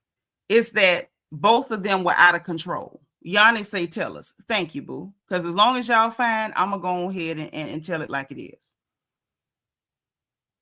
What went on is they were both doing witchcraft. Now, there was another point in the video right before he started talking about doing that reversal, and he was trying to reverse the work that was on him. Earlier in the video, almost in the very beginning, you heard him saying like 2-3 years, he just couldn't get right. He couldn't get no grip, couldn't shake back, couldn't get it straight. So he eventually went to a reader. Somebody told him he had work on him, and so he got a reversal. And so then we heard him, all of us on live heard him saying, ever since he got the reversal, he got him a good job. Everything was up from there. And he said that's when she got angry. And it's not that she got angry. It's that the work that they sent, you don't send work and it just disappears. It doesn't evaporate. Those are spirits and they got to have a target. And if they can't harm the person they sent to harm, they're coming back to you. Okay. Both of these two children was working in roots. He was working witchcraft on her and she was working it on him. First of all, the reason why it has to be said, yeah, well, we mentioned that about the herpetic infections. We mentioned that. But some of that DV, the domestic violence, is a direct result of playing in them roots. So like I was saying, doing that stuff people call love work and trying to bind people and stuff, that mess don't work. You can't make nobody love you with no root. I don't care if you cut down the root of a baobab tree. You can't make nobody love you with no root. You cannot do it. It is not possible to make nobody love you with no witchcraft. Now, you can make that person obsessed with you. You can try to bind that person to you, but it's never going to go right because if that person really, if it's not genuine, honey, all you doing is buying trouble for yourself, and trouble is free. Trouble is free, and you paying for it. So now you done tied this person to you. They can't get away from you. No matter how bad y'all treat each other, y'all are locked. Y'all in death struck, deadlocked. And so this person that you done tied to you is angry, and that obsession has turned negative. That's why he kept going through the phone, and no matter what she said, he wouldn't believe she wasn't cheating. The obsession turned negative. She was trying to lock him down because he wanted them old, you know, he out there beating the road, bending corners, getting money, willing to be a crash dummy and go to jail for her. So she wanted to tie him down. That's what it was. And that mess backfired. And he was dealing in roots too. Once he got obsessed, ain't no telling what all he tried to work on her. But when you try to tie somebody to you that don't want to be with you, that person is eventually going to end up angry with you. They will eventually end up getting violent with you. And there's been many people who have lost their lives playing in this witchcraft like that. Leave this stuff alone. I know it's trendy right now. I know everybody's going on TikTok and they figure they can look at the tickety-tock and Google, and you got some ignorant people talking about, oh, this is a spell. If you do this and bury like that and jump up and down and wave a crystal in the air and burn some sage and some oregano and some cloves and some garlic powder, and then you know you $1 million gonna fall through the ceiling. Y'all leave that stuff alone. Because it's foolishness. Yeah, that I'm talking to my ancestors. Stop talking to dead people. Who the hell told you to do that? Y'all had better stop. Do you not see what happened to these 2 young people? And before they died, both of them ended up confessing what they had done. This is not child's play. It's not play. It's not fantasy land. It's not escapism. It literally is real, but it's not something you need to be fooling with. Leave that stuff alone. You are trafficking with spirits. You're making transactions. You agreeing with these spirits, these unclean spirits, you agreeing with them and you sending them on a mission. And when they cannot harm or attach or continue to do whatever they're supposed to do to your target, if that person go get prayed over or and get deliverance or something, get that mess off of them, or like he said, he went and got a reversal, where you think it's going back to? That's why I kept telling y'all, it's not that she didn't know she was in trouble. She's not even in her right mind, because that work she put on him, when he went and got his reversal, that mess went back and got her over there crazy as a Betsy bug, chasing him around the house, screaming and screeching in his ear. Let's talk about that. Do y'all not think she was behaving like a mad person? This is a man who, according to her, beat her for 3 hours, and she had to escape butt naked in a car to the police station. Would a sane person be following him through the house, screeching in his ear? Put a 1 if you think a sane person would do that. Put a 4 in the chat if you realize that something got to be wrong. It's some screws missing. If you think that that's perfectly sane behavior, please put a 1 in the chat. If you can see her behavior and realize that's the behavior of somebody who is as mad as a bag full of hammers, put a 4 in the chat. That work she did on that boy, he went to them card readers and they seen the work and he got a reversal. That mess went back to where it came from. Stop playing with that stuff. Leave that mess alone. God is enough. Have mental ability to say, wow, is there a way you can protect yourself from someone if they try to put a love spell on you? Yes, baby. It's called fasting and prayer. And I'm not joking. If you dealing with a woman and you feel like she done something to hurt you, go and get prayed on. Fast. Turn down that plate. Pray. Go to the book of Psalms. Read your scriptures. Go to Psalm 7. Go to Psalm 91 and keep reading that scripture and praying, and don't eat no food. Just keep seeking God until the Lord get that mess up off of you. But you don't go playing with that stuff, because those are spirits. It's not some toy that you can pick up at Toys R Us or like Bewitched, some bippity boppity boo. Ain't nobody wiggling their nose around here. That is trafficking with spirits. When those spirits cannot hit their target or the target shake them off, they going back to whoever sent them. Leave that stuff alone. You go tying yourself to somebody, telling me, I want to bind him to me. I don't want him to leave. Well, when he finally wants to leave and he feels caged and frustrated because he can't leave and he don't know why he can't leave, now you in the house with a wild rabbit animal. Because that can drive them people crazy too. A person that's been gentle and docile as long as you known them, now he acting like a rabbit Wolverine because you up here playing with their free will. Leave that stuff alone. What is wrong? Listen, I don't know what's going on with young folks. Why they think witchcraft is so cool. Oh, I just want to stop. If that person leave, I promise you another person coming. If that person leave, let them go. It's a blessing. Rejection is God's protection. Let them go. You don't know, ladies, that man you holding on to, he may be blocking your husband. That man that you hanging on for dear life, you willing to do anything to keep, he might be in the way where your husband can't find you. Let him go. So now look at this mess. Look at it. 2 young people. I think he's 36, she 27. 2 young people gone. Just like that. Just like that, gone. They got parents still here. They got to bury their children. No parent should have to bury their children. I don't care how much I don't like a woman. I don't want to even hear a story that you had to bury your child. No woman should have to bury the children she gave birth to. That's horrible. But now they gone. And he say it's her and her family. So she likely learned that from her people. Listen, y'all, it's not cute. I don't care how trendy it is. I don't care if you did see it on the tickety talk. Y'all better leave that stuff alone. Brandon say roots ain't nothing to play with all you can invite dark spirits. Yeah, by the time you open the door, you don't know what's coming in there. Everything coming in there is bad for you. Leave that mess alone. Mo said, I said earlier she was being antagonistic. She was provoking him because she couldn't help herself.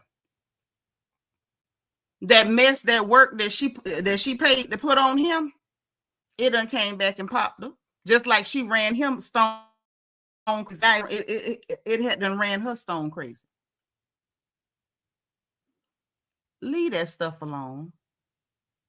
If the elders in your life are too prideful that they won't beg you, I'll beg you. Hey, totally Tammy, I beg you. I'm not too prideful. I'm begging you, please. I'm begging you, please. Don't do it. I'm begging you. I don't have no pride about it. Because I would rather me beg you not to get involved. I would rather beg you not to listen to this stuff on social media telling y'all, oh, it's trendy, it's cool, do whatever, yada yada. Don't do that. Don't do that. It ain't worth it. These two children are gone. And the only thing people saying is, oh, toxicity, toxicity. Baby, the toxicity is what made her go get the roots in the first place. And her mama and them probably giving her bad advice. Stop it. Stop it. Nina Jesus say, yep, locked in the house with a caged animal. That's exactly what you got. Because you tampering with that person's nature. You tampering with somebody's nature because you trying to hold on to them like a crazy person. Leave them people alone. Yeah, I don't need to talk to no dead folks. If we make heaven, we'll talk there. I don't act nothing like hellishly. The only thing similar is we both from Florida. She poked the bear and he delivered on the tech. They was on a crash course. They was death struck. They was on a crash course. It wasn't gonna go right because both of them was wrong. Boji 12. Oh, this silly boy. Hey, another one of my New Zealand sweethearts. Where you been? I missed you. You done disappeared and ran off on us. Yeah, but we could see it in his eyes that he was dangerous, but she couldn't see it because that mess that she dabbled in came back and popped her. Leave it alone. Jastar said he was a wild bull from jump, talking about he was beating on her for 3 hours. She the one put the work on him. She turned him into that instead of letting him go. You gotta listen, let people go. Everybody that come into your life ain't permanent. Some people is there just to teach you a lesson. Some of them just passing through. Let it go. I don't care how much money he got. On her end, she can't even say he looked good. She probably just saw he was a hustler and wanted to be able to, jump off in his pockets. While I understand and I can sympathize because we do love money over here. It ain't worth your life. Even say a lack of God. M. Jones got to stop being focused on self. That's the problem. There you go. Siobhan say, Saul conjured the spirit of Samuel, and Samuel asked Saul, why are you disturbing my sleep? God is still going to punish you. Listen, let me tell you something. We was told not to be calling on familiar spirits. Leave them people alone. They're gone for a reason. Leave them people alone. Silly boy 12, Boji 12, you got your crown back. Welcome back, boo. Welcome back, welcome back, welcome back, like the Carter. So glad to see you. Yeah, poor children. That's the only thing I felt when I watched it, and I sat there and I sat through it, and I was like really on edge. I was very anxious watching this because I was like, these are the last moments of these young people's lives. Like, this is how it went. This is what led up to this. And when I heard them say that, it's like my eyes popped like all the way open. Y'all invited this mess. They invited it in. Bring witchcraft in the equation didn't help at all. But you know, a lot of people are doing that now because, you know, it's acceptable. You know, when I was a girl, witches hid. They didn't go announcing themselves. People, regular folks wasn't running around trying to do hocus pocus and ooga booga. At least if they went to the root, man, they ain't tell nobody that, you know, you had to know somebody who knew somebody to sneak off in the backwoods to their house and pay for some work when wasn't nobody looking. Now, it's a free for all. Everybody bragging on it and going online and sharing. Oh, let me tell you about a spell. Let me tell you how to do a jar. Let me tell you. Hey, man, y'all leave that stuff alone. Leave it alone. Yeah, he gone. He gone too. He got her gone and then got himself gone.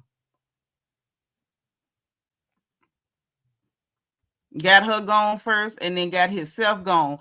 My silly boy 12 Boji gifted 5 memberships. Y'all tell him thank you, please. Thank you so much. I appreciate it. You are so sweet. We missed you. Don't go away no more. We love you. Josh Star said it's a witch on every corner nowadays. It is. It is. On every corner. Everywhere you look. Everywhere you look. And now look at. That's what I'm saying. Like, we got to start paying attention to stuff. Stop taking stuff for granted. Stop thinking everything is, you know, it's cool because everybody else doing it. It's on social media. It's popular. So I'm going to just do what I want to do or whatever. Hey, man, love yourself enough to know when to say when. Like, for real, it's got to stop. For real, it's got to stop.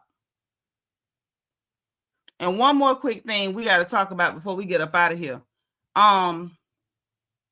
Right, M. Jones, it's seriously demon time now. They out here proud to be playing with the devil. And I'm just like, I don't understand it. What you doing?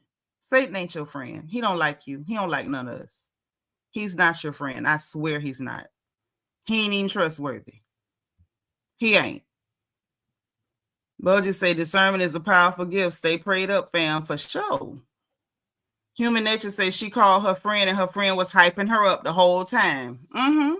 And joining her and dissing them or whatever. I wonder if she regrets it too, Human Nature. I just don't know. I just don't know. I hope she does. I hope she has a moment to think. And if she out there dealing in roots and stuff, I hope she check herself and be like, maybe that's not the answer. Any man you need a root to tie down, you don't want him. And young men that go for you too. Any woman that you need a root to tie down, let her go. You don't want her. She ain't worth your trouble. Let this be a cautionary tale. Don't do it. Okay? One more quick thing we got to talk about before we go. Real quick. Is y'all friend Aura Kelly, because I don't like him either. But we're going to go ahead and deal with we're going to go ahead and reason his matter. We're going to go ahead and reason his matter, okay? Because it's time enough. Now, y'all know recently, just recently,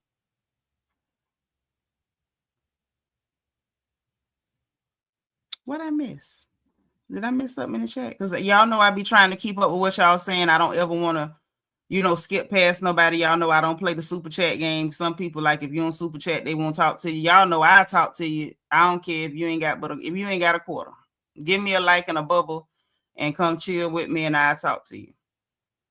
Yep. Okay. I think I'm here. Yep. A real friend would never encourage danger. That's a friend of me. She laughing at her during her fume. Now she gonna get to that funeral and cry louder than anybody and make it all about her. That's what she gonna do. Say yes, and then getting you fired from a celebrity. Okay, I'm not gonna bring that up, but people not your friend these days, they scary. Yeah, you gotta be careful. Listen, your first clue is when your friend is giving you bad advice. Somebody who cares about you ain't gonna advise you to do something that can hurt you. A friend ain't gonna tell you to do something that can hurt you. A friend would never do that to you. That not only are they not going to hurt you or do anything to hurt you, they're not going to tell you or encourage you to do something that'll hurt yourself. A friend will see you about to hurt yourself and say, hey, girl, or hey, dog, don't do that. But these, you know, somewhere along the line, people don't forget what friends look like. You're welcome. You're welcome. Because I would rather give advice. I'd rather beg you. I'd rather plead with you. I'd rather pray with you, anything than for you to end up like them young folks. That's just a terrible story.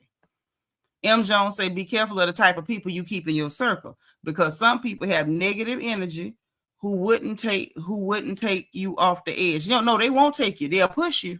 They'll see you on the edge and amp you up. So, like our mothers told us back in the day, beware of bad friends. Beware. Okay. So let's get to Aura, Robert, Sylvester the Molester Kelly. Okay. Now, it was just, I want to say maybe a week ago, maybe 2 weeks ago, where he was claiming that the people was trying to him in the prison. Okay.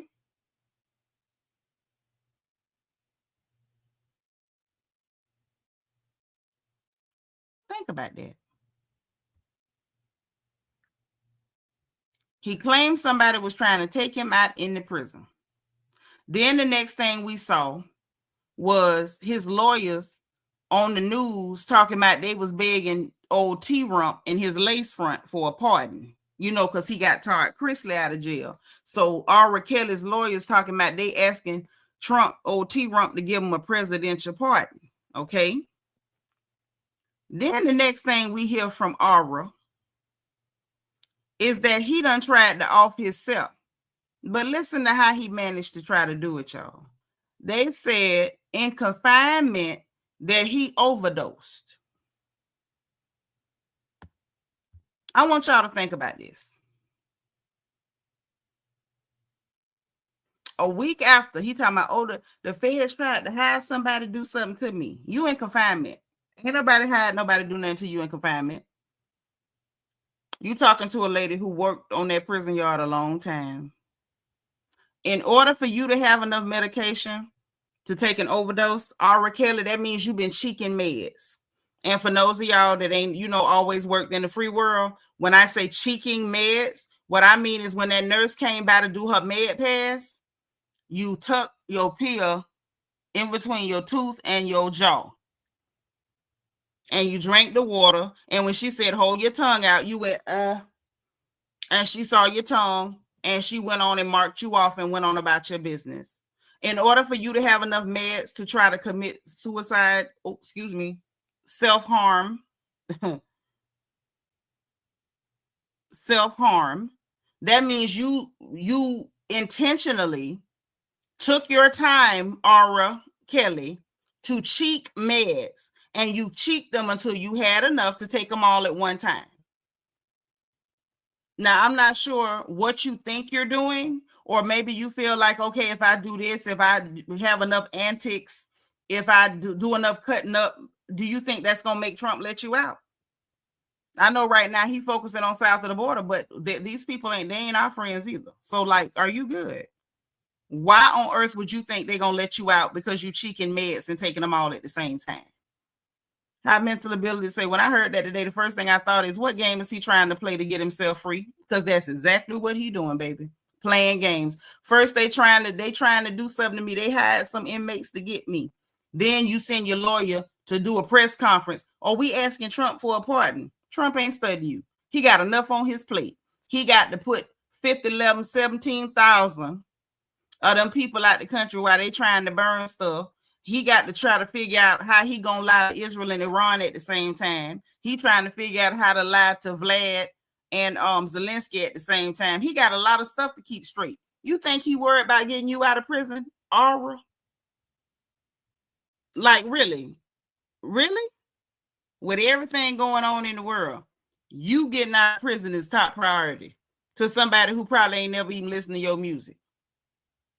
Right, human nature. Him and that angry midget from Canada, both of them trying everything, pulling all the stunts. They done did everything, but the electric boogaloo and the funky Watusi trying to get out of prison. The best thing to do is don't do stuff to get in prison.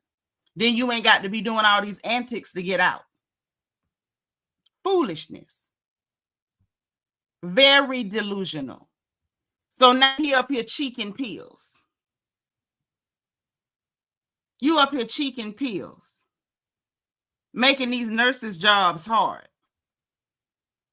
That ain't no easy job. People don't be wanting to come in there and do no med pass, no way. Doing a confinement med pass is a pain in the behind. Because it ain't even like you could just do pill line, where the inmates just line up, you check them at the window. You ain't got to do all that. A confinement med pass, that mean that girl got to walk that hall with that cart and go door to door to pass you a pill through the door to check your mouth. So see now, Mo, thank you for the super sticker, girl. Thank you, thank you, thank you. So see now, since you've been cheeking pills, disrupting everybody, now they got to do all these reports on your funky behind, when all you had to do from the gate was leave people churning long, weirdo. Now after they didn't get all this paperwork, so now every medicine you get is going to be crushed. Now all your meds going to be crushed. It's going to be crushed in a cup, because can't nobody trust you not to cheek your pills. I hope they put him in SOS and do Q15s on his funky behind. They ought to put him in there with what we call the suicide shroud, just butt naked with the shroud, and put him on Q15s. If it was left to me, I promise you I'd have had his funky behind on SOS. Butt naked with a shroud. And have them girls leave that infirmary and do Q15s and make him move. Even if you go to sleep, you wake up and move. That's what I would do for him. Because like at this point, I'm sick of you. You got your time. Your time is your time. Do your time. Keep calling on the phone and doing singing challenges like you did about the residual thing. Just keep doing that. Pass your time. Acting like a woman. Men don't supposed to be that dramatic in prison. It's the women that used to give us hell in prison. What you doing giving us all them trouble, all this aggravation in a prison? You a man. Be a man. Do your time and shut up. Brandon say he never getting out of prison and he's not wanting to accept it. Well, you're going to have to accept it. You're going to have to accept it. Mm-hmm. You see this girl crazy. Talking about he and Kitty withdrawal. That's his problem. Yeah, he can't get a hold of no children in that prison. I hope they send Drake in there next right behind him. I hope they send Drake right behind him where he can't get to no children either. Let's see who he call a goof in there. Let's see what happened when them people in there find out that you's a goof. Right, Nina? Do your time and be quiet. Sitting up there acting like a woman. Old emotional woman at that. Mo say this live is everything to me tonight while I watch from work. Girl, you working? Listen, at least we got 3 hours off your shift, girl. We done rolled through 3. Human nature say when Diddy get locked up, he gonna pull the same stunts that R. Kelly is. Watch. You better hope he get locked up. Because the way that case going, you can't prove it by me. Y'all better hope he get locked up. See why? And I tried to tell y'all, while everybody running around night, DB, while everybody running around cracking jokes, ooh, baby, key, baby, key. I'm like, girl, they ain't doing nothing but distracting y'all, because they had no plan on bringing any real stuff. Now we get in here to the showdown, they don't want to give us nothing. Now everybody looking like, well, where the rest of the evidence? That's all they had to tell y'all. And y'all ran around helping them do their job. Weapons of mass distraction. Baby, key. And I'm trying to tell y'all, hey, man, this accusation is about children. They didn't put none of the children in the indictment. Nobody would listen. Everybody was too busy cracking baby oil jokes. Silly. For us to sit up and hear the only thing they talking about is him doing live nasty movies with these little stupid women he was dating. Just say, I read that the wife met him while he was in prison and she was a correction officer. She might have. It's possible. She might have. I don't know if it's true. Might have. I mean, I don't know whether he charging or not. But I feel like he got enough, rich friends who are degenerates too. If they gave him a price tag, one of them will pay it for him. One of them will pay it. 50 Cent might pay it. You see he's standing by Tyler Perry. He was there, Your Honor, we had Whoopi.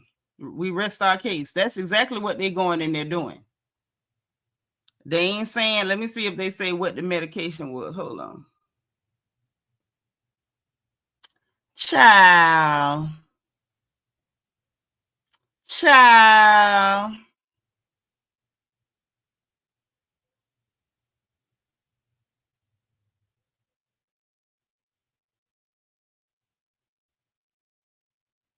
Talking about asking if he could serve his sentence at home. No, jail is your home now. So, and then get this. He trying to get the nurses in trouble, talking about they gave him too much medicine. Negro, you was cheeking meds. Them girls have to give an account for every pill. Ain't nobody gave you no too much medicine. Ain't now nurse trying to get no med error for your funky tail. For real, because it was way too much misconduct. That mess really should have been a mistrial. But look, talking about they just gave him too much meds and see it caused him to overdose and pass out. You caused yourself to overdose and pass out. Because if it was just a matter of the medicine was too strong, it wouldn't have just happened that day. That wasn't your first dose. For you to overdose and pass out, you cheek pills. You cheeked them. You was cheeking. And then when they gave you your dose, you took what you cheeked along with what they gave you. And then talking about they stopped my blood thinners and they blocking the surgery he need for blood clots. Negro, shut up, lying. Shut up, lying. Shut up, lying. If the doctor took you out blood thinners, it's because you no longer needed it. Okay. Let's not forget Aura Kelly. You can't even read. So now all of a sudden you got more education than the people who went to med school.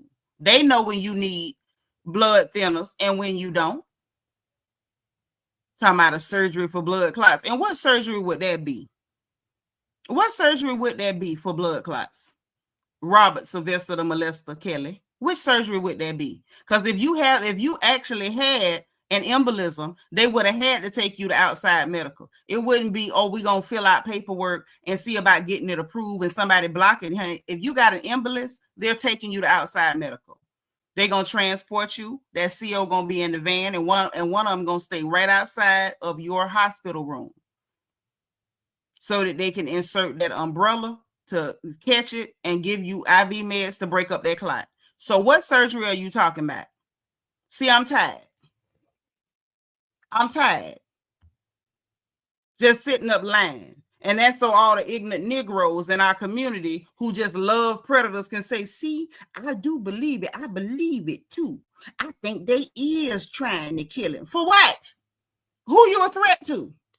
Who are you a threat to? These people trying to find a way to get their hands on George Soros, but you think somehow you so important, Mr. I piss on kids, that they're going to take time out of their busy, crooked, low down, dirty, creepy schedules to focus on you. You're not important. They've already gotten you. You're in there forever. They ain't worried about you. Who you a threat to? Human nature say, I wonder if R. Kelly still believe he can fly. I hope he do. I hope he climb up to the top of the tower and test it out. Because I don't like people who bother children. I don't. I don't have no mercy, no pity, no understanding, no empathy. You touch a kid, let me tell it, they should chop both of your hands off. Like you in downtown Iraq and they caught you stealing a banana. Jasper say 47 more likely to pardon Diddy because I believe they done dirt together and Diddy can't afford a pardon. R. Kelly is out of luck. You keep forgetting R. Kelly has rich friends. It's just not going to happen for him. It's just not going to happen for him. It ain't going to happen. At all. At all. It just ain't going to happen. But yeah, so that's what he coming up with. My thing is this. Let's just wait and see what R. Kelly come up with first. So first, oh, they trying to kill me. Then I need a pardon from T-Rump and his lace front. Now, oh, they gave me the wrong medication dose and I overdosed and passed out. Like them nurses don't have to account for every pill they pass. You're up here lying on people, trying to mess with people's license. Like you got a lot of nerve. You got dude got a lot of nerve. These ladies, these gentlemen who are doing corrections nursing, that's not hospital. That's not long-term care. That's a lot of work. That's a lot of aggravation. That's a whole lot of working multiple posts. That's a whole lot of covering shifts to somebody, covering your post to the next nurse come in, because sometimes people don't come in. Sometimes people take shifts and realize that that job ain't for them and don't come back, and you got to sit there until your RN supervisor or the assistant can call an agency or get somebody in to relieve you. That's a horrible, stinking job. Prison is a stink place. It stinks in there. Them people working hard jobs. Ain't nobody passing out nursing licenses and Cracker Jacks and Cracker Jack boxes. Ain't nobody giving you your license because you real cute in class. Them ladies and those gentlemen who are working those jobs, they work for their credentials. I'm sure some of them are actually degreed nurses, and they're not just certificate nurses. These people in here working for their money. You done had all the opportunities. You done made all the money, and you squandered everything that you were allowed to get because you just couldn't curb your enthusiasm for children. Now you trying to play with somebody's license, sitting up telling lies about they gave you the wrong dose. Anybody else see supporting him is suspect to me. Anybody else see supporting this piece of trash is suspect to me. You had stuff that these people ain't never, ever, ever had access to. You squandered everything, completely ungrateful for whatever blessings you had. And now you trying to tear up their licenses because you pulling stunts and antics and throwing fits trying to get out of prison because you can do crime, but you so coochie you can't do your time. I don't respect it. I'm going to just tell y'all the truth. I don't respect it. Sean said, I don't think 47 going to pardon Diddy. Me either. I don't even respond when I see people say stuff like that because he ain't going to do that. They was never close like that. And Diddy don't have anything of value for him. Yeah. He ain't got nothing he can get from you. T-Rump do stuff for people, he can get something from them, or it's going to make his voter base happy. His voter base don't like Diddy. When he got arrested, they was telling just as many silly baby oil jokes as black people. So yeah, I'm not even concerned about that. My issue when it came to Puffy was that indictment should have been more solid. They should have made sure they had all the evidence on him for the stuff that he actually did do instead of keep telling us about his weird, freaky tendencies. Because I don't even want to know that about him. I ain't like Diddy since the 90s. I don't want to know that much about that man. To be honest, they fumbled that case. They bumbled that case. It was a bungling mess. And now, who knows what's going to happen? Who knows? But listen, y'all, we done had us a good little talk. We done talked about both of those things, that we wanted to cover. With Tyler Perry, we went through all the text messages and all that good stuff. And it don't look good. I'm going to just be honest. It don't look good. Do I believe it's possible that he did everything that man said? Yes.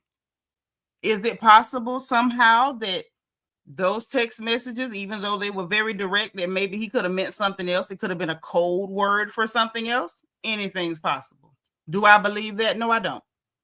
But what I believe doesn't matter.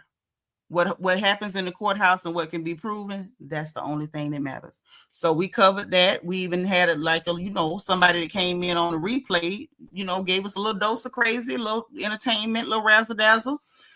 We went over the situation with that Georgia couple, so I could give y'all that nice little caution. Don't go following the witchy bullcrap trends online. Leave that stuff alone, because I don't want to see y'all in no headlines in real life. Love y'all. So listen, y'all know what time it is. If you did not hit the like button on the way in, I'm going to need you to please hit the like button.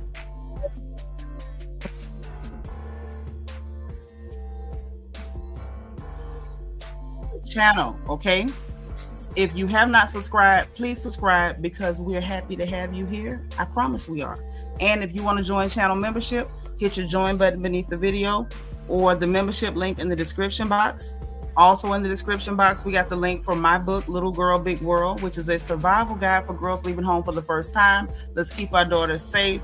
Let's give them wise counsel too, okay? So make sure every little girl has a copy of this book. It's on Amazon. If you don't want to hit the link, go to your Amazon app or just Amazon.com. Type in my first name. It will pop right up, okay? that is there. We got the link to our storefront on Amazon so you can shop for your home like I shop for mine. We got items we share in common.